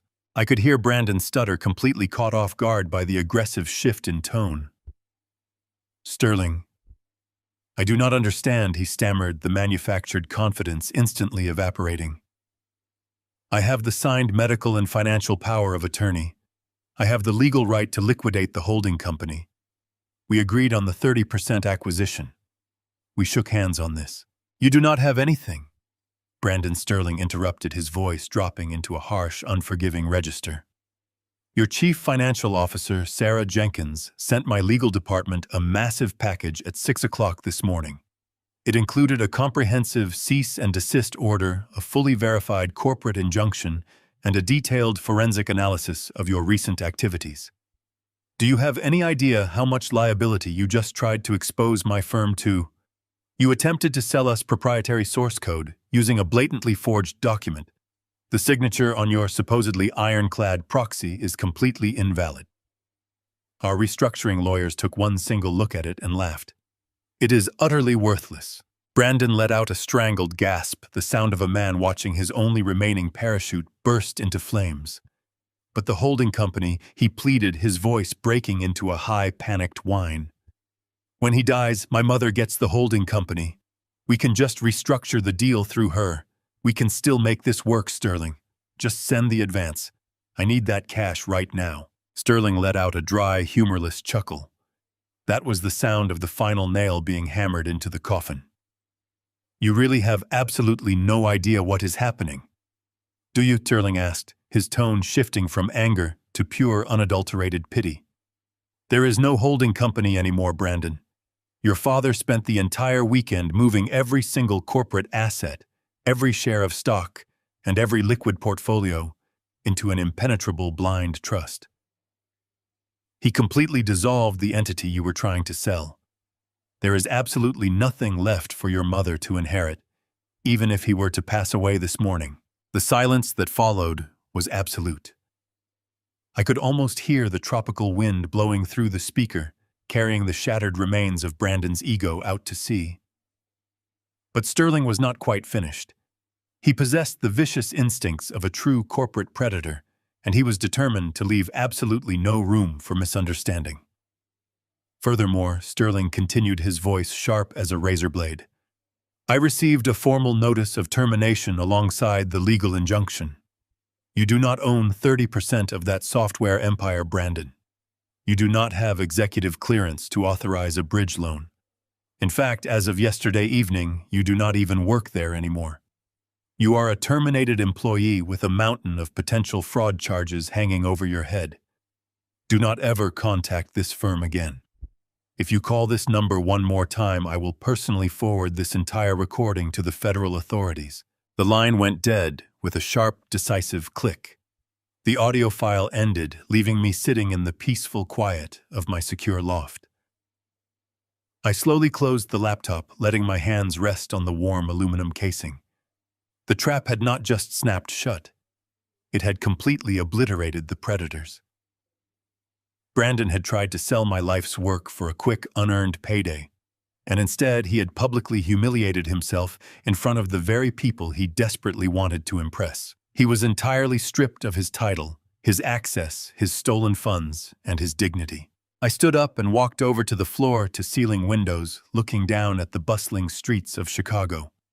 The city was moving. People were going to work entirely unaware of the silent, brutal war that had just been decisively won in the shadows. I thought about Cynthia, Brandon, and Tiffany currently standing in the humid Hawaiian morning air. They had packed their bags, anticipating a permanent life of absolute luxury. They had aggressively ordered premium champagne and chartered private yachts, entirely convinced that they had outsmarted a dying man. Now the brilliant reality of their situation was finally setting in. They were completely stranded on an island in the middle of the Pacific Ocean. Every single credit card they possessed had been permanently deactivated. Their bank accounts were thoroughly drained down to pocket change. They had been formally evicted from their luxury hotel suite, and they did not possess a single shred of corporate or personal authority to secure a loan. They had no money, no shelter, and absolutely no leverage remaining. The luxurious paradise they had sought to claim had instantly transformed into a terrifying, inescapable prison. I smiled gently at the glass pane, wondering exactly how a family so accustomed to private jets and high-class treatment would manage to secure 3 economy tickets back to reality. The answer to my quiet question involved a level of profound degradation that Cynthia and her spoiled son had never experienced in their entire privileged lives. With their designer luggage securely locked inside the hotel storage room, pending a final payment they could not produce, they were unceremoniously escorted off the resort property. They found themselves standing under the brutal Hawaiian sun, wearing the same lightweight resort clothing they had worn to dinner, completely devoid of their usual arrogant armor. Brandon aggressively scrolled through his useless phone contacts, realizing very quickly that his powerful network of corporate allies and affluent friends was entirely built on the wealth I had provided. Without my money, his influence simply evaporated. It was Tiffany who ultimately provided their desperate salvation, though she fought it with every ounce of her superficial being. On her left wrist sat a solid gold Rolex, a lavish anniversary gift I had funded just 2 years ago. The ensuing argument on the hot sidewalk was supposedly spectacular, filled with bitter tears and vicious insults, but absolute desperation eventually won. They walked 2 miles to a local dimly lit pawn shop. Cynthia, a woman who strictly purchased her jewelry from private dealers in Paris and Milan, was forced to stand in a dusty showroom and watch her daughter-in-law slide the magnificent watch across a scratched glass counter. The pawnbroker, a heavily tattooed man, completely unimpressed by their frantic attitude, offered them a pathetic, incredibly humiliating fraction of its actual retail market value. Brandon furiously tried to aggressively negotiate using his arrogant boardroom tactics, but a man sitting behind a pawn shop register absolutely does not care about false corporate posturing. He simply tossed a thick stack of worn $100 bills onto the scratched glass counter, effectively finalizing the very last financial transaction Brandon would ever successfully close that weekend. They used the cash to immediately purchase 3 standard one-way economy tickets on the first available commercial flight back to Chicago. For my wife, a woman who considered flying commercial to be an unacceptable insult, the journey was a psychological nightmare. They were jammed into the very last row of a crowded cabin, seated right next to the noisy lavatory. There was absolutely no elite priority boarding, no complimentary glasses of vintage champagne, and absolutely no respectful, dedicated flight attendants happily catering to their every demanding whim. They were forced to sit upright in stiff, narrow seats for 9 grueling hours, surrounded by crying toddlers and exhausted tourists. Cynthia later complained to a friend that the synthetic fabric of the standard airline blanket gave her a rash, a detail that brought me immense quiet joy. During the long flight, Brandon desperately tried to formulate a counterattack. He whispered fiercely to Tiffany, spinning wild, impossible scenarios where he would hire a ruthless team of aggressive litigators to sue me for breach of contract and severe emotional distress. He genuinely believed that once he returned to his home territory, he could somehow reverse the devastating financial annihilation I had enacted. He failed to comprehend that I had not just closed his bank accounts, I had systematically dismantled the entire foundation of his reality. By the time the massive airplane finally touched down at the international airport, they were physically exhausted, emotionally drained, and shivering uncontrollably.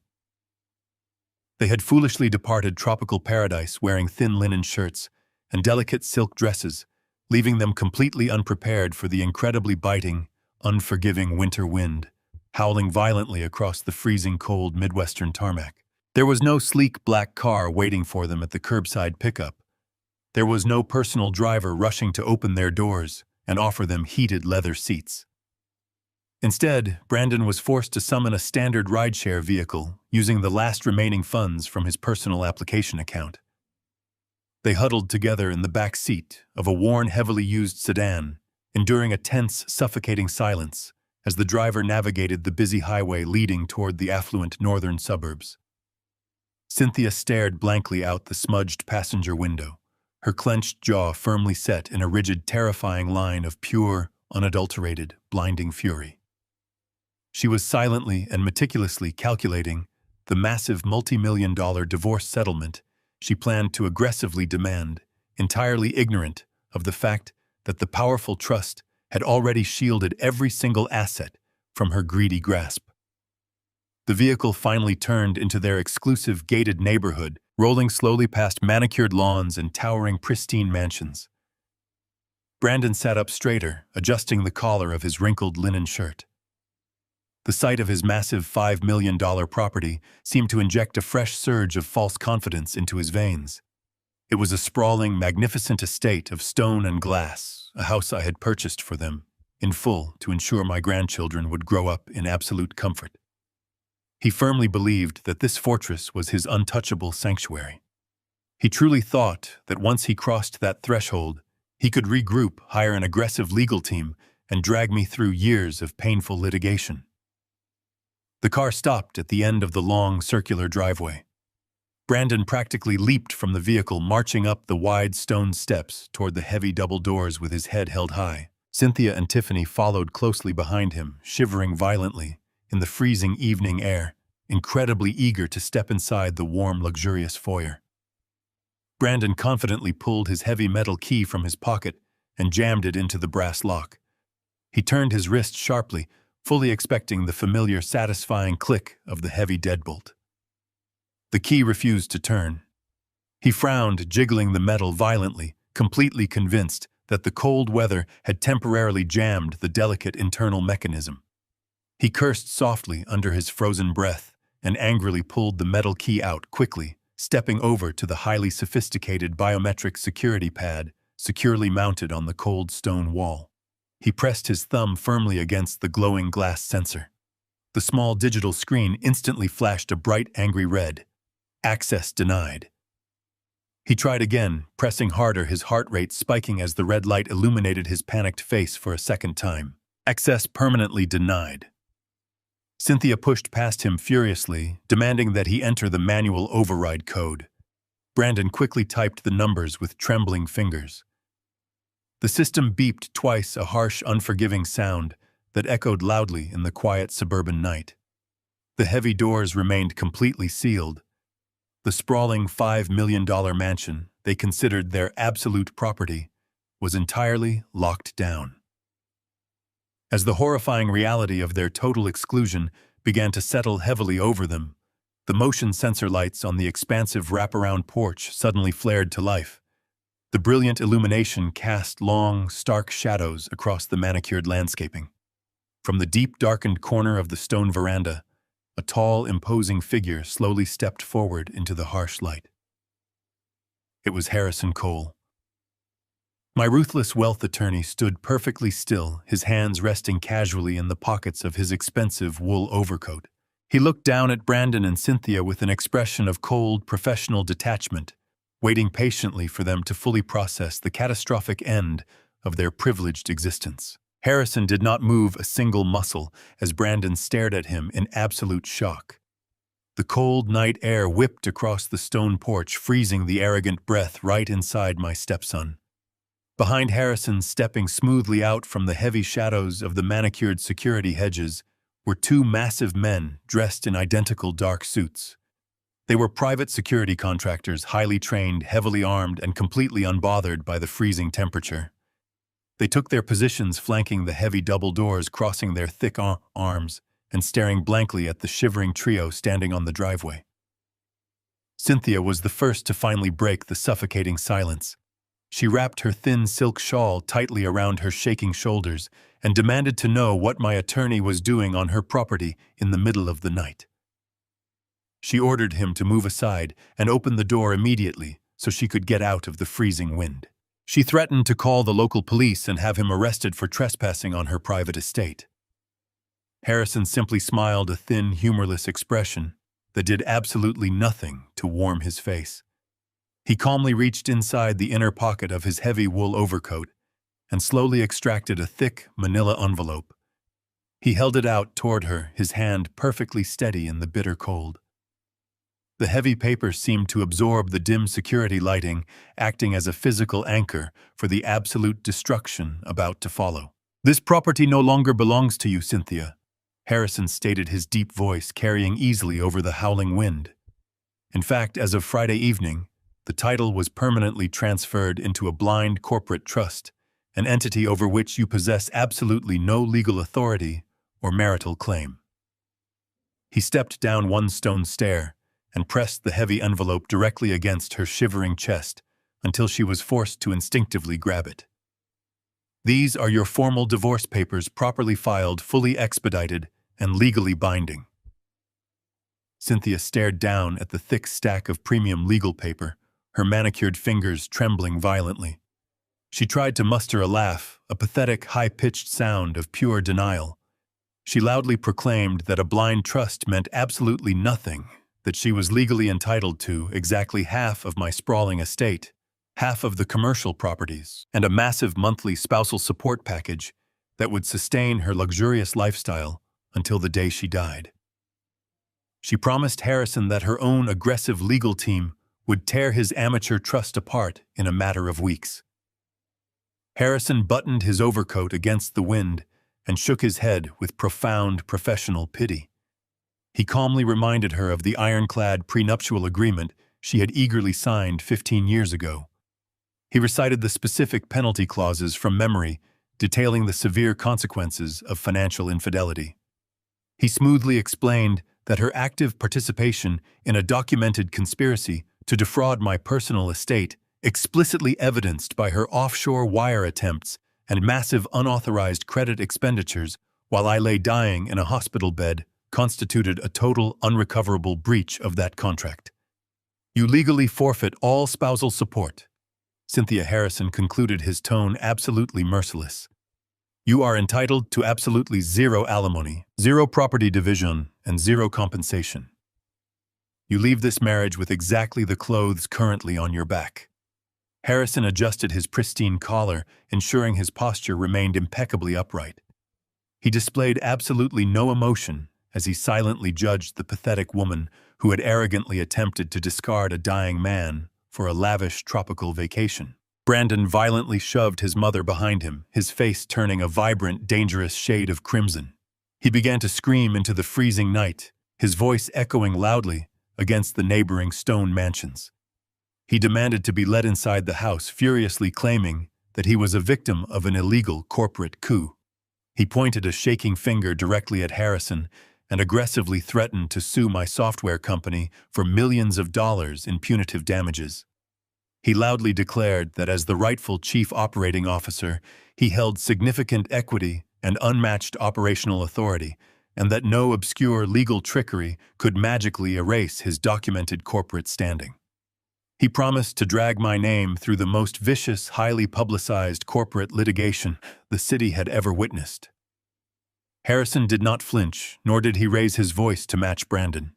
He simply reached back into his heavy overcoat and pulled out a second, slightly thinner envelope. He extended his arm, waiting patiently until Brandon finally stopped screaming and snatched the paper from his hand.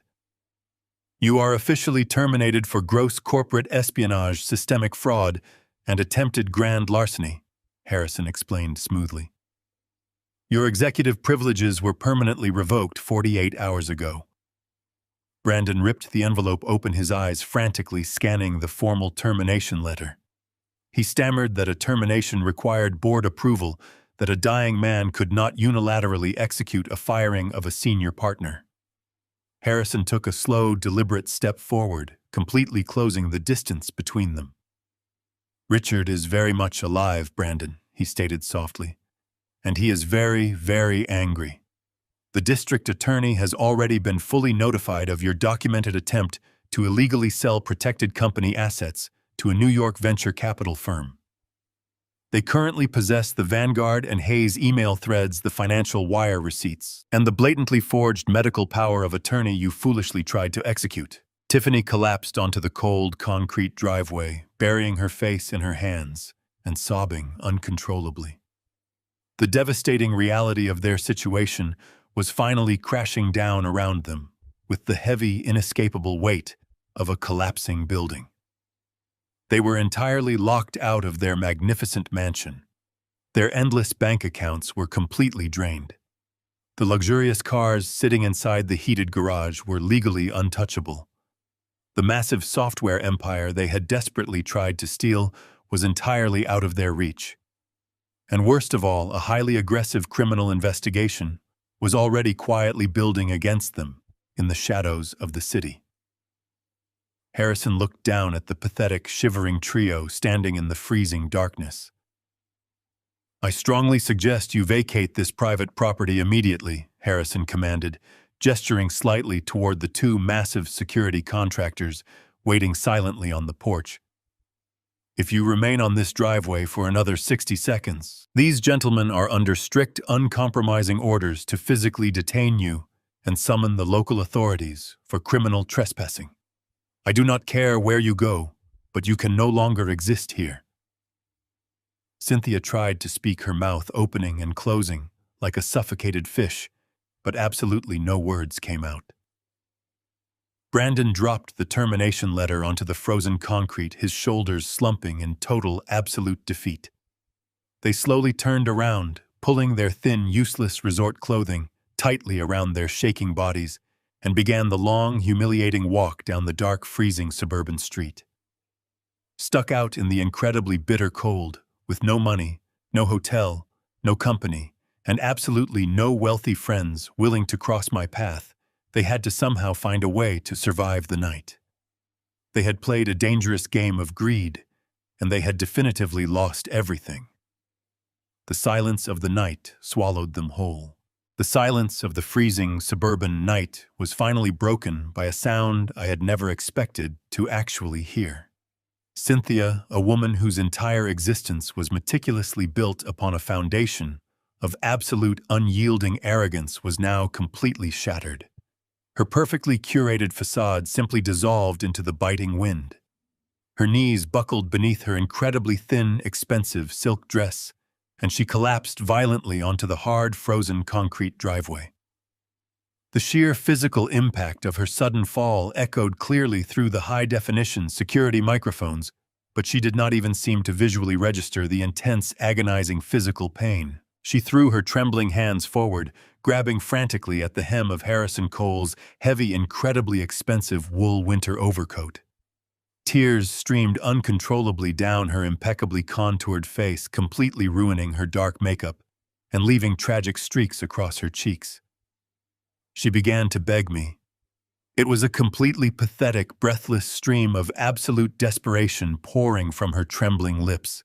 She pleaded with my attorney to immediately stop this madness, aggressively claiming that this entire ordeal was nothing more than a catastrophic, horrible misunderstanding that could be resolved very quickly. She sobbed that she loved me, that she had always truly loved me, and that her hasty trip to Maui was merely a misguided, desperate attempt to effectively cope with the overwhelming, paralyzing grief of my impending sudden medical demise. She practically swore that if I just gave her one single chance to explain, she could magically make everything right. Harrison did not take a single step backward, nor did he attempt to pull his expensive coat away from her incredibly desperate, clawing grip as she wept on the ground. He simply stood there, an immovable monument of professional apathy, staring down at her with a look of clinical detachment. He allowed her to completely exhaust her freezing lungs, waiting patiently as her hysterical sobs slowly reduced to wheezing gasps. Behind her, Brandon remained entirely frozen in his rigid place. The once arrogant, high-powered corporate executive was now nothing more than a terrified, shivering boy standing in the wind. He offered his weeping mother absolutely no physical assistance whatsoever. He did not reach down to help her stand up. He simply stared blankly at the massive locked wooden doors of the $5 million mansion he previously thought he rightfully owned. Tiffany was huddled tightly against one of the massive stone pillars, weeping silently into her frozen, trembling hands, completely shattered by the instant evaporation of her luxurious lifestyle. They were a vivid portrait of utter comprehensive failure, entirely stripped of the unearned wealth that had previously shielded them from the brutal, unforgiving consequences of their own treacherous actions. I watched this entire pathetic spectacle unfold from the absolute comfort of my secure, luxurious penthouse loft, miles away in the city. The glowing screen of my heavily encrypted laptop displayed a crystal-clear, high-resolution feed from the advanced security cameras I had personally installed around the suburban perimeter. The cameras captured every single agonizing detail of their humiliation. The white frost slowly forming on the extremely expensive leather of their abandoned designer luggage sitting blindly on the pavement. The highly visible, terrified trembling of Brandon's tightly clenched jaw.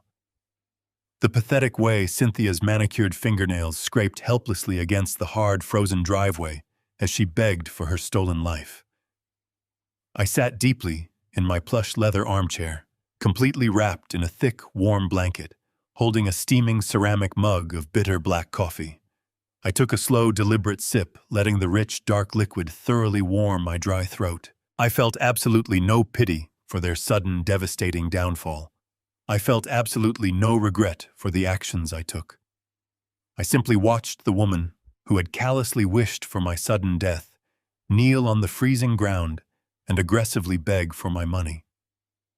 Hearing her desperately proclaim love after reading the horrific evidence in Kwangmao 1_21.docx and the subsequent file Kwangmao 2_21.docx only solidified the absolute righteousness of my uncompromising vengeance against my entirely treacherous, greedy family. I placed the warm coffee mug down onto the polished surface of the oak dining table and leaned forward slightly, resting my heavy elbows lightly on my freshly healed knees. I slowly reached out and pressed my index finger firmly against the digital intercom button on the security application interface. A small, bright green light illuminated on my laptop screen, clearly indicating that the two-way audio connection to the massive, hidden outdoor porch speakers was now fully active and broadcasting live. The loud, sudden crackle of sharp electronic static cut violently through the freezing suburban air, causing Cynthia to instantly freeze in absolute terror. She slowly lifted her tear-stained face, looking nervously around the empty porch with wide, deeply panicked eyes. Brandon flinched aggressively, instinctively, taking a fearful, uncoordinated step backward, away from the heavily fortified wooden doors. They knew that specific sound. They knew exactly who was silently watching them from the invisible, unyielding shadows of consequence. I leaned much closer to the sensitive laptop microphone, keeping my voice incredibly calm, remarkably steady, and completely devoid of any trace of emotional warmth or lingering sentimental family attachment. You did not want to miss your flight to Hawaii.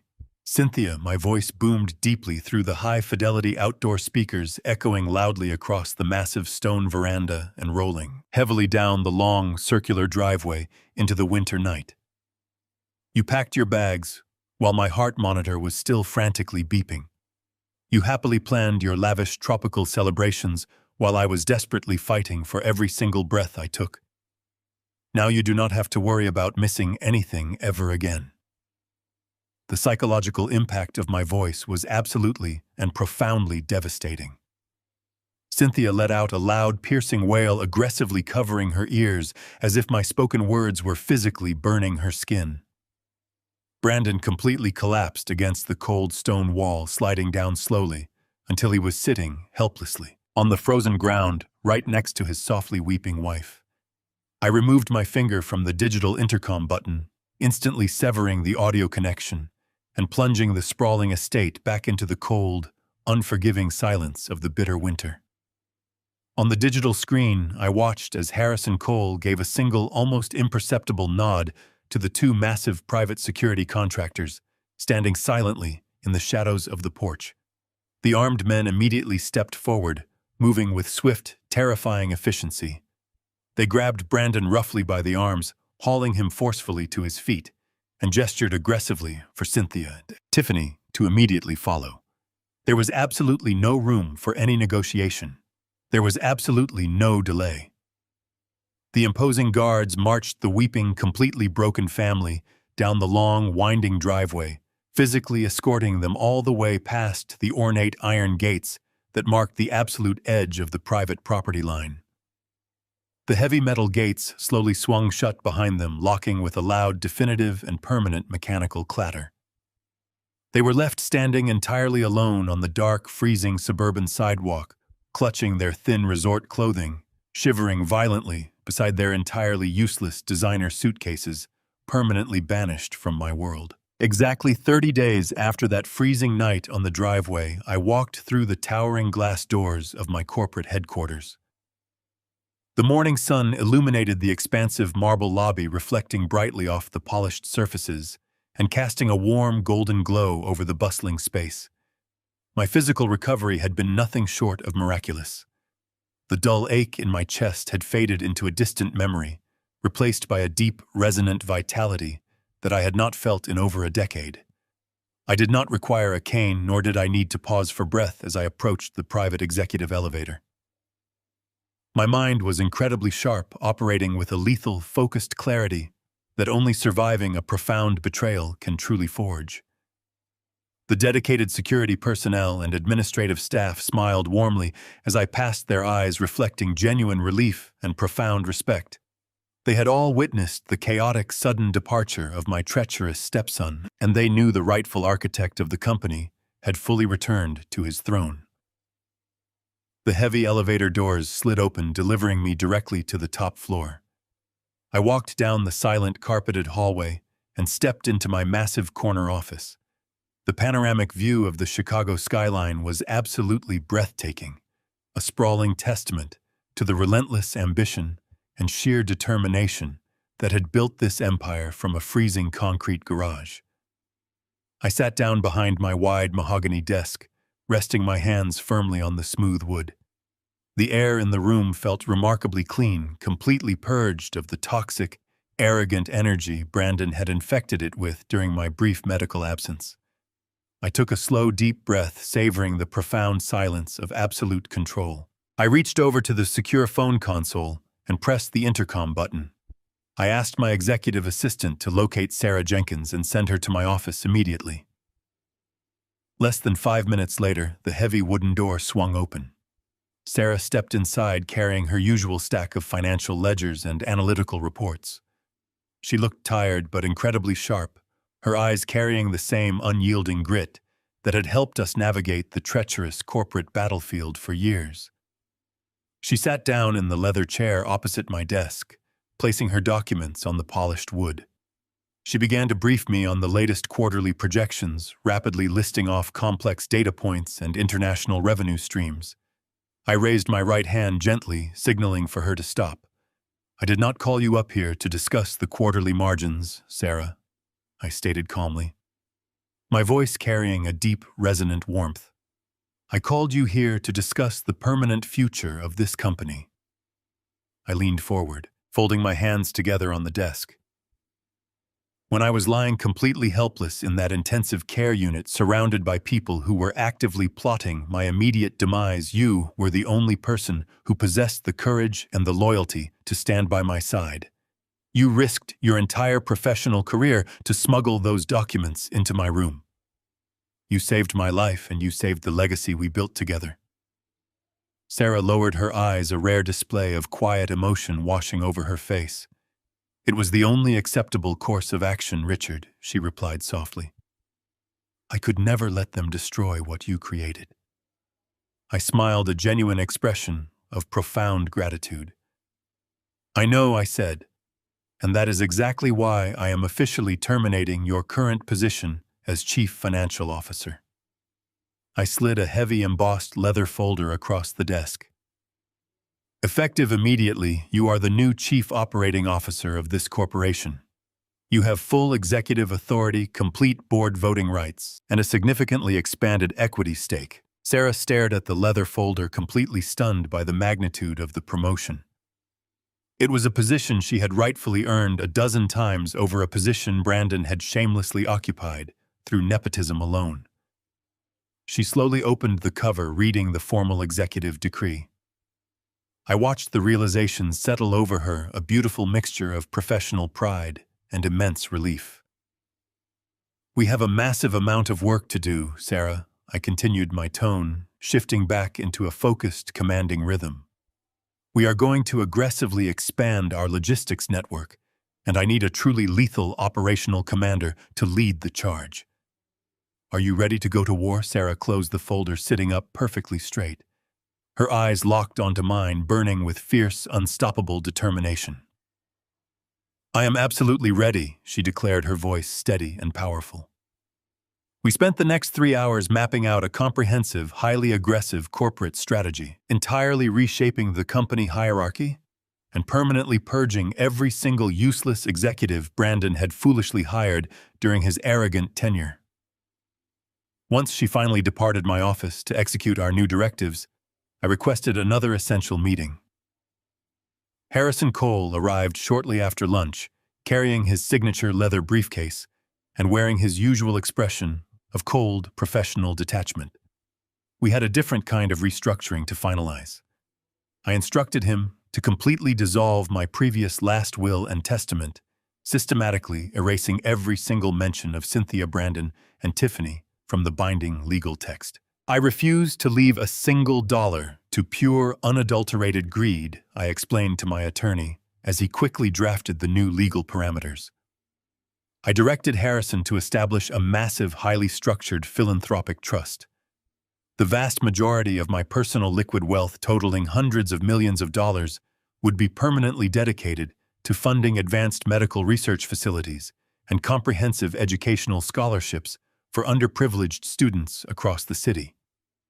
Furthermore, I legally mandated that the remaining substantial corporate equity would be evenly divided among the incredibly loyal, dedicated employees who had faithfully stood by my side during the darkest, most challenging years of my business.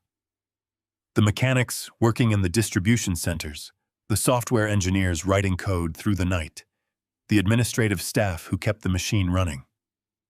They were my true family, and they would rightfully inherit the massive fruits of our collective, tireless labor.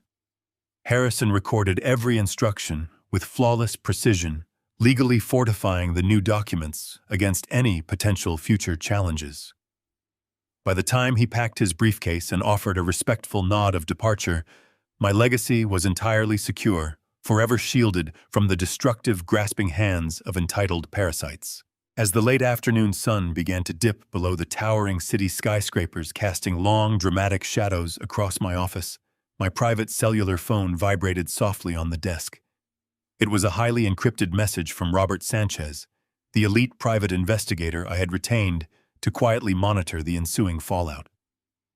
I opened the detailed digital report, reading the final definitive chapter of my vengeance. The sheer magnitude of their profound misery was meticulously documented in stark, undeniable facts. Brandon was currently sitting in a small, windowless interrogation room at the federal courthouse.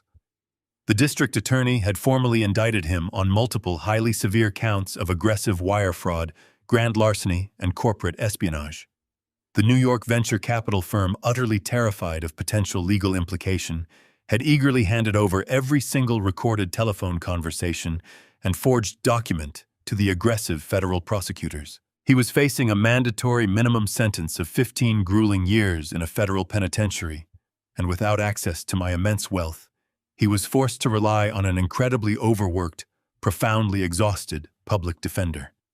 His arrogant, high-class life was officially and permanently over.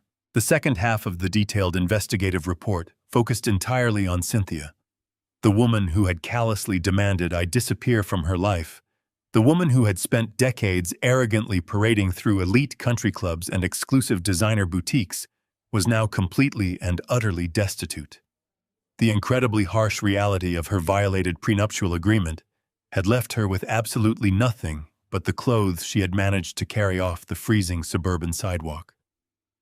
According to the investigators' precise observations, she was currently residing in a tiny, incredibly dilapidated studio apartment located in a highly undesirable, noisy neighborhood on the far outskirts of the city. To afford the meager monthly rent, she had been brutally forced to accept a humiliating entry-level position as a retail checkout clerk at a depressing, brightly lit discount strip mall. The comprehensive report explicitly detailed how she spent her long, agonizing days standing for 8 hours behind a cheap plastic counter, bitterly scanning discounted merchandise for impatient, rude customers while wearing a hideous, oversized polyester uniform. I closed the investigative report and carefully set the phone down on the smooth mahogany wood. I pictured Cynthia deeply exhausted, her feet throbbing in cheap shoes, desperately trying to maintain a shred of her former dignity while bagging clearance items under the harsh, buzzing fluorescent lights. I pictured Brandon terrified and completely isolated in a cold, concrete cell, finally realizing that his pathetic, manufactured corporate facade could not save him from the brutal, crushing weight of federal justice. They had eagerly anticipated my death, treating my impending demise as a convenient, lucrative transaction. They had severely underestimated the terrifying resilience of the man who had built their luxurious world. I walked over to the massive glass window, looking down at the vibrant, glowing city below. My heart beat with a steady, powerful, and incredibly peaceful rhythm. The sprawling empire was safe, my legacy was permanently secured and absolute. Uncompromising justice had been served cold. I remained standing by the massive floor-to-ceiling window, allowing the profound silence of the executive suite to wash over me.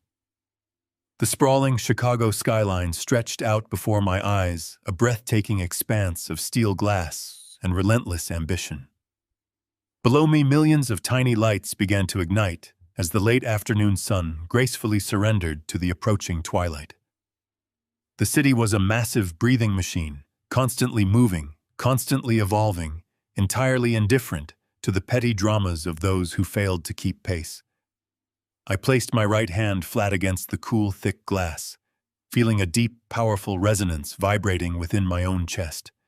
There were absolutely no tears falling from my eyes, and there was not a single ounce of regret lingering in my soul. For years, I had foolishly believed that providing endless luxury was the ultimate expression of love. I had meticulously built a fortress of unparalleled wealth, blindly ignoring the fact that I was actually breeding entitlement, resentment, and profound treachery within my own home. I had willingly invited parasites to feast at my table, completely oblivious to the venom they were secretly pouring into my cup. I slowly traced the faint reflection of my face in the glass, studying the new lines of resilience etched deeply around my eyes. The massive heart attack that had violently struck me down just months ago was supposed to be the tragic end of my story. The doctors had whispered in hushed, pessimistic tones about my highly uncertain survival, while my treacherous family had immediately started counting their unearned inheritance. But looking back now, with the extraordinary benefit of absolute clarity, I fully realized that the agonizing failure of my physical heart had not been a curse. It was, in fact, the greatest blessing I could have ever received. That terrifying medical crisis did not kill me. It brilliantly saved my life. It violently tore away the heavy, suffocating blindfold I had worn for decades. The agonizing pain radiating through my chest that fateful evening was simply the necessary price of admission to finally see the unvarnished, horrifying truth. If my heart had remained perfectly healthy, I would have tragically died a slow, miserable death by 1,000 quiet betrayals. I would have continued to blindly fund Brandon's arrogant corporate failures and Cynthia's hollow, superficial vanity. Instead, the universe had granted me a rare, brutally honest second chance. I had been given the unprecedented opportunity to observe my own funeral while still drawing breath. I was allowed to witness exactly who remained loyal and who instantly transformed into a scavenging vulture the moment they believed I was a defenseless corpse. Excising Cynthia and Brandon from my existence had initially felt like a highly dangerous, incredibly painful surgical procedure. They were deeply embedded infections clinging fiercely to the healthy tissue of my hard-earned empire.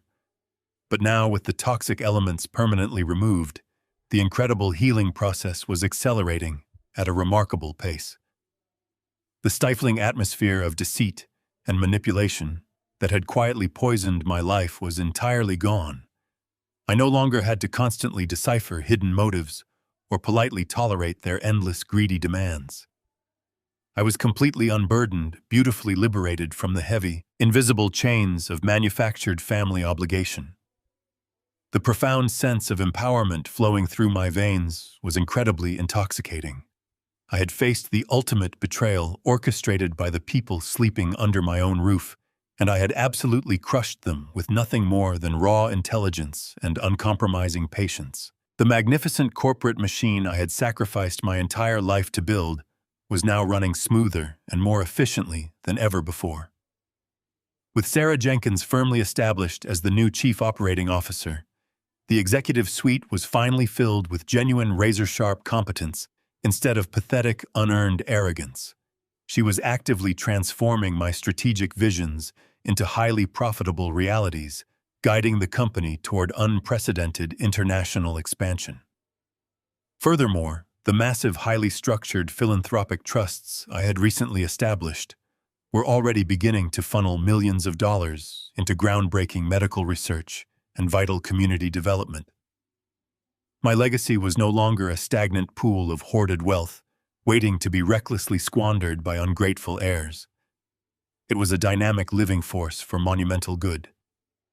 I had successfully redirected the incredible financial power of my lifetime achievements to support the brilliant, dedicated individuals who actually possessed the profound work ethic to make a meaningful difference in the world. The exceptionally loyal employees who had faithfully stood by me during the darkest hours of my corporate battles were now officially recognized as the true stakeholders of my magnificent empire. They would reap the generous rewards of our collective struggle. I turned away from the sprawling city view and slowly walked across the spacious office toward a small, elegant mahogany cabinet. I opened the polished wooden door and retrieved a heavy crystal tumbler and a bottle of remarkably rare decades-old scotch. I poured a very modest measure of the rich amber liquid, enjoying the soft, satisfying clinking sound it made against the heavy glass. This was a private celebration of profound survival, a quiet toast to the undeniable mastery of my own fate. I had not allowed myself to become a tragic, forgotten victim in my own life story. I had refused to quietly fade into the miserable shadows, while treacherous scavengers violently dismantled my entire kingdom. Instead, I had aggressively reclaimed my absolute power, utilizing the full, terrifying weight of my vast resources to enforce a brutal, uncompromising standard of justice. I held the crystal tumbler up to the ambient light of the room, watching the amber liquid catch the brilliant reflections of the city below.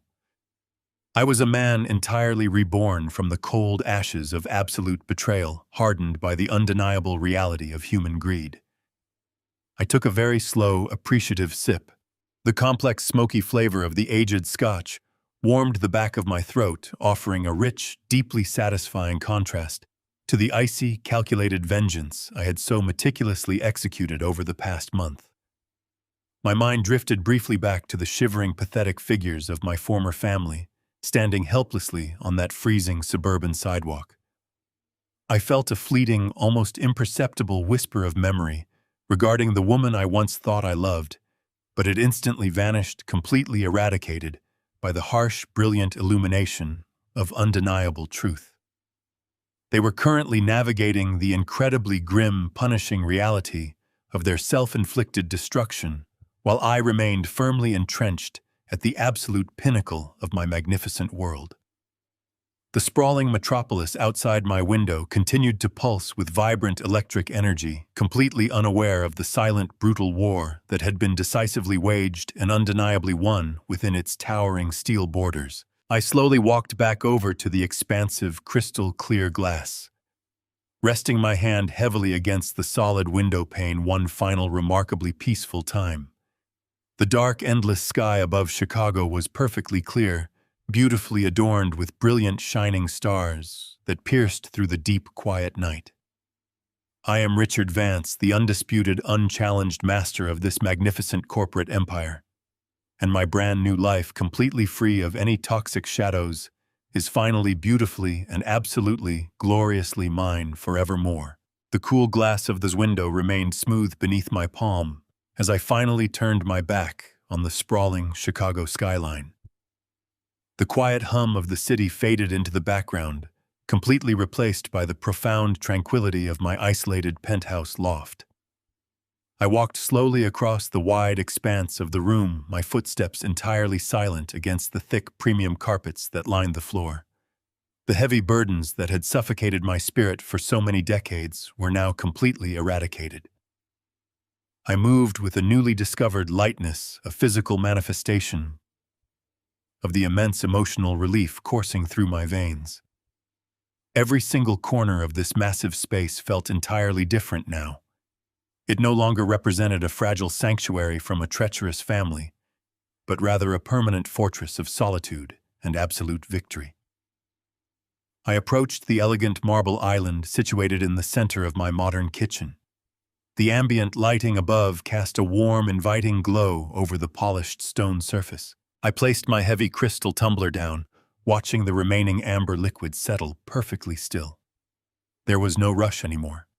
There were absolutely no urgent demands echoing from greedy dependents, and no manipulative pleas seeking to drain my hard-earned resources. The evening belonged entirely to me, stretching out as a vast, uninterrupted canvas of limitless potential. I reached up with my right hand and slowly unbuttoned the stiff collar of my tailored dress shirt, allowing the incredibly soft, breathable cotton fabric to loosen comfortably around my neck.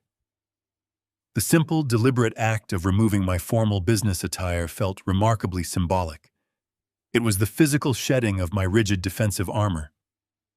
I had successfully survived the brutal corporate battlefield and the highly toxic domestic war, and I had absolutely decimated my enemies on both fronts. As I pulled my left hand away from my collar, the bright overhead lighting caught the dull, metallic gleam of the thick gold band resting heavily on my ring finger. It was my wedding ring. I paused, holding my hand up to the light, staring intently at the smooth, circular piece of jewelry that had bound me to Cynthia for so many years. It was a tangible symbol of a vow I had honored with absolute, unwavering fidelity, a vow she had treated with casual, heartbreaking contempt. She had eagerly worn her corresponding diamond ring, while simultaneously plotting my demise and counting my vast wealth from a luxurious beach resort. I slowly wrapped the fingers of my right hand around the heavy gold band. It felt remarkably cold against my warm skin, completely devoid of any lingering sentimental value. I did not feel a single trace of sorrow, nor did I experience any sudden rush of nostalgic mourning. The profound love I had once harbored for that incredibly treacherous woman had been entirely extinguished, permanently snuffed out by the sheer, undeniable magnitude of her calculated cruelty. With a firm, steady motion, I pulled the heavy gold ring completely off my finger. It slid effortlessly over my knuckle, leaving behind a faint, pale indentation on my skin. I stood completely still for a long moment, holding the discarded jewelry tightly in my palm, feeling the satisfying weight of my final, ultimate liberation. I turned slowly and walked over to the stainless steel waste receptacle, discreetly positioned beneath the marble counter. I did not hesitate. I did not offer any silent prayers or poetic farewells. I simply opened my hand and let the heavy gold ring fall directly into the dark, empty bin. The metallic clatter echoed sharply against the quiet walls, a highly definitive, deeply satisfying punctuation mark, ending a miserable chapter of my life. I closed the sleek cabinet door, completely detaching my soul from the toxic, exhausting past. The pale indentation on my finger would eventually fade, just as the memory of their pathetic greed would slowly dissolve into the endless river of time. I walked back toward the expansive living area, feeling a deep, powerful surge of absolute control settling firmly into my bones.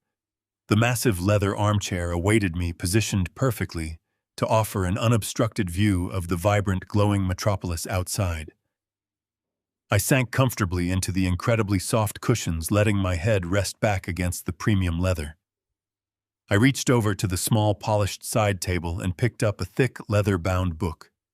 It was a complex historical biography I had been eagerly wanting to read for several months, completely unable to find the required mental focus while navigating the chaotic demands of my former family.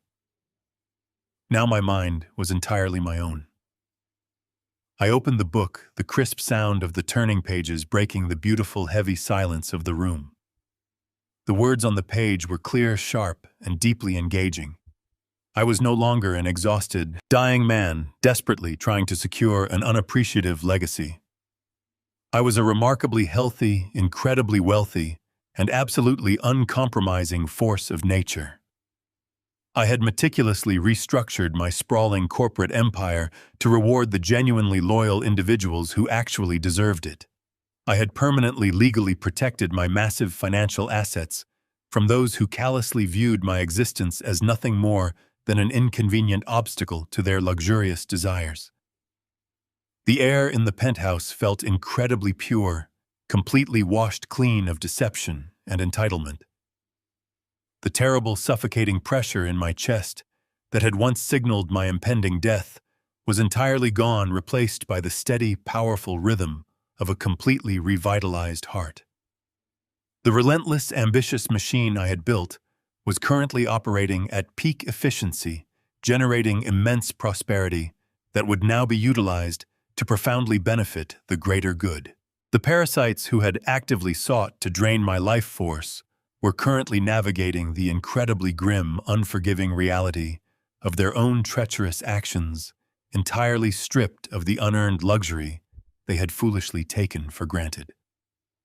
I gently turned another crisp page of my book, savoring the absolute perfect peace of the moment. The quiet evening stretched before me, a beautiful, undeniable testament to the extraordinary power of survival and the cold, unyielding beauty of absolute justice. I was the lone, undisputed author of my future, entirely ready to embrace the glorious, unwritten pages of my remarkably quiet, beautifully victorious new life. It was a magnificent masterpiece of my own deliberate creation. Some people do not love you. They only love the comfortable lifestyle that your sweat, blood, and sacrifices provide for them. When you are strong and providing, you are their king. But the moment you show weakness or become a burden, they will not hesitate to leave you behind to protect their luxury. Never ignore your gut feeling, and never give anyone the power to write your final chapter.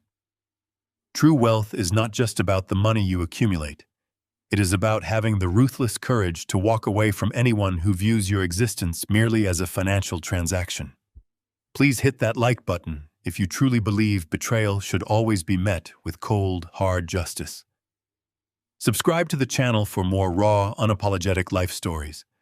Drop a comment below to tell me where you are watching from today and what you would have done in my shoes.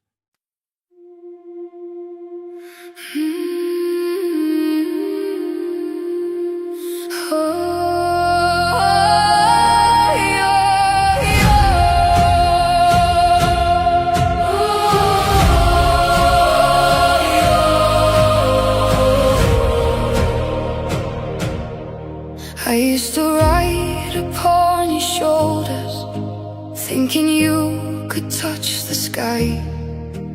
Every road felt less uncertain when I saw the world through your eyes.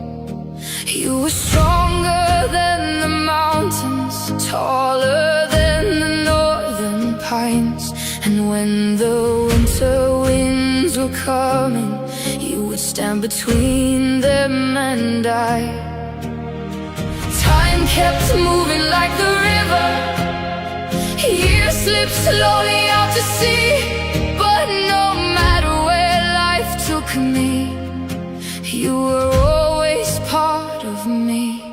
I am my father's daughter, in every step I take, in every time I choose to stand. When it's easier to break, I carry your courage in my heart, your fire inside my soul. And though the years keep moving on, your love still leads me home.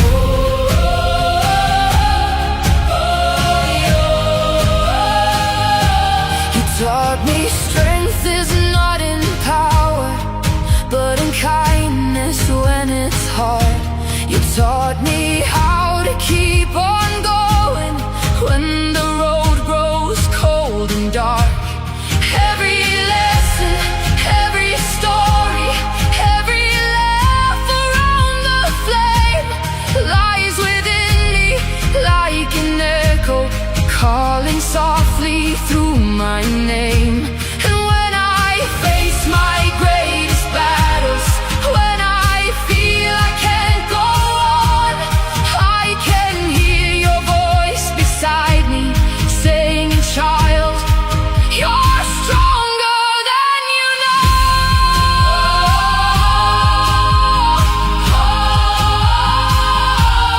I am my father's daughter, in every step I take, in every time I choose to stand. When it's easier to break, I carry your courage in my heart, your fire inside my soul. And though the years keep moving on, your love still leads me home.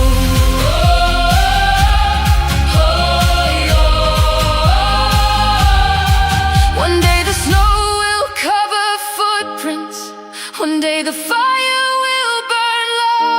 But the things a father gives his daughter are the things that never go. Not the gold or not the stories, not the battles that he won, but the quiet way he loved her and the woman she becomes. I am my father's daughter, and I always will remain. Through every triumph, every loss, through every joy and every pain, the world may change around me, the stars may fade above, but I will always carry with me my father's endless love. Ooh.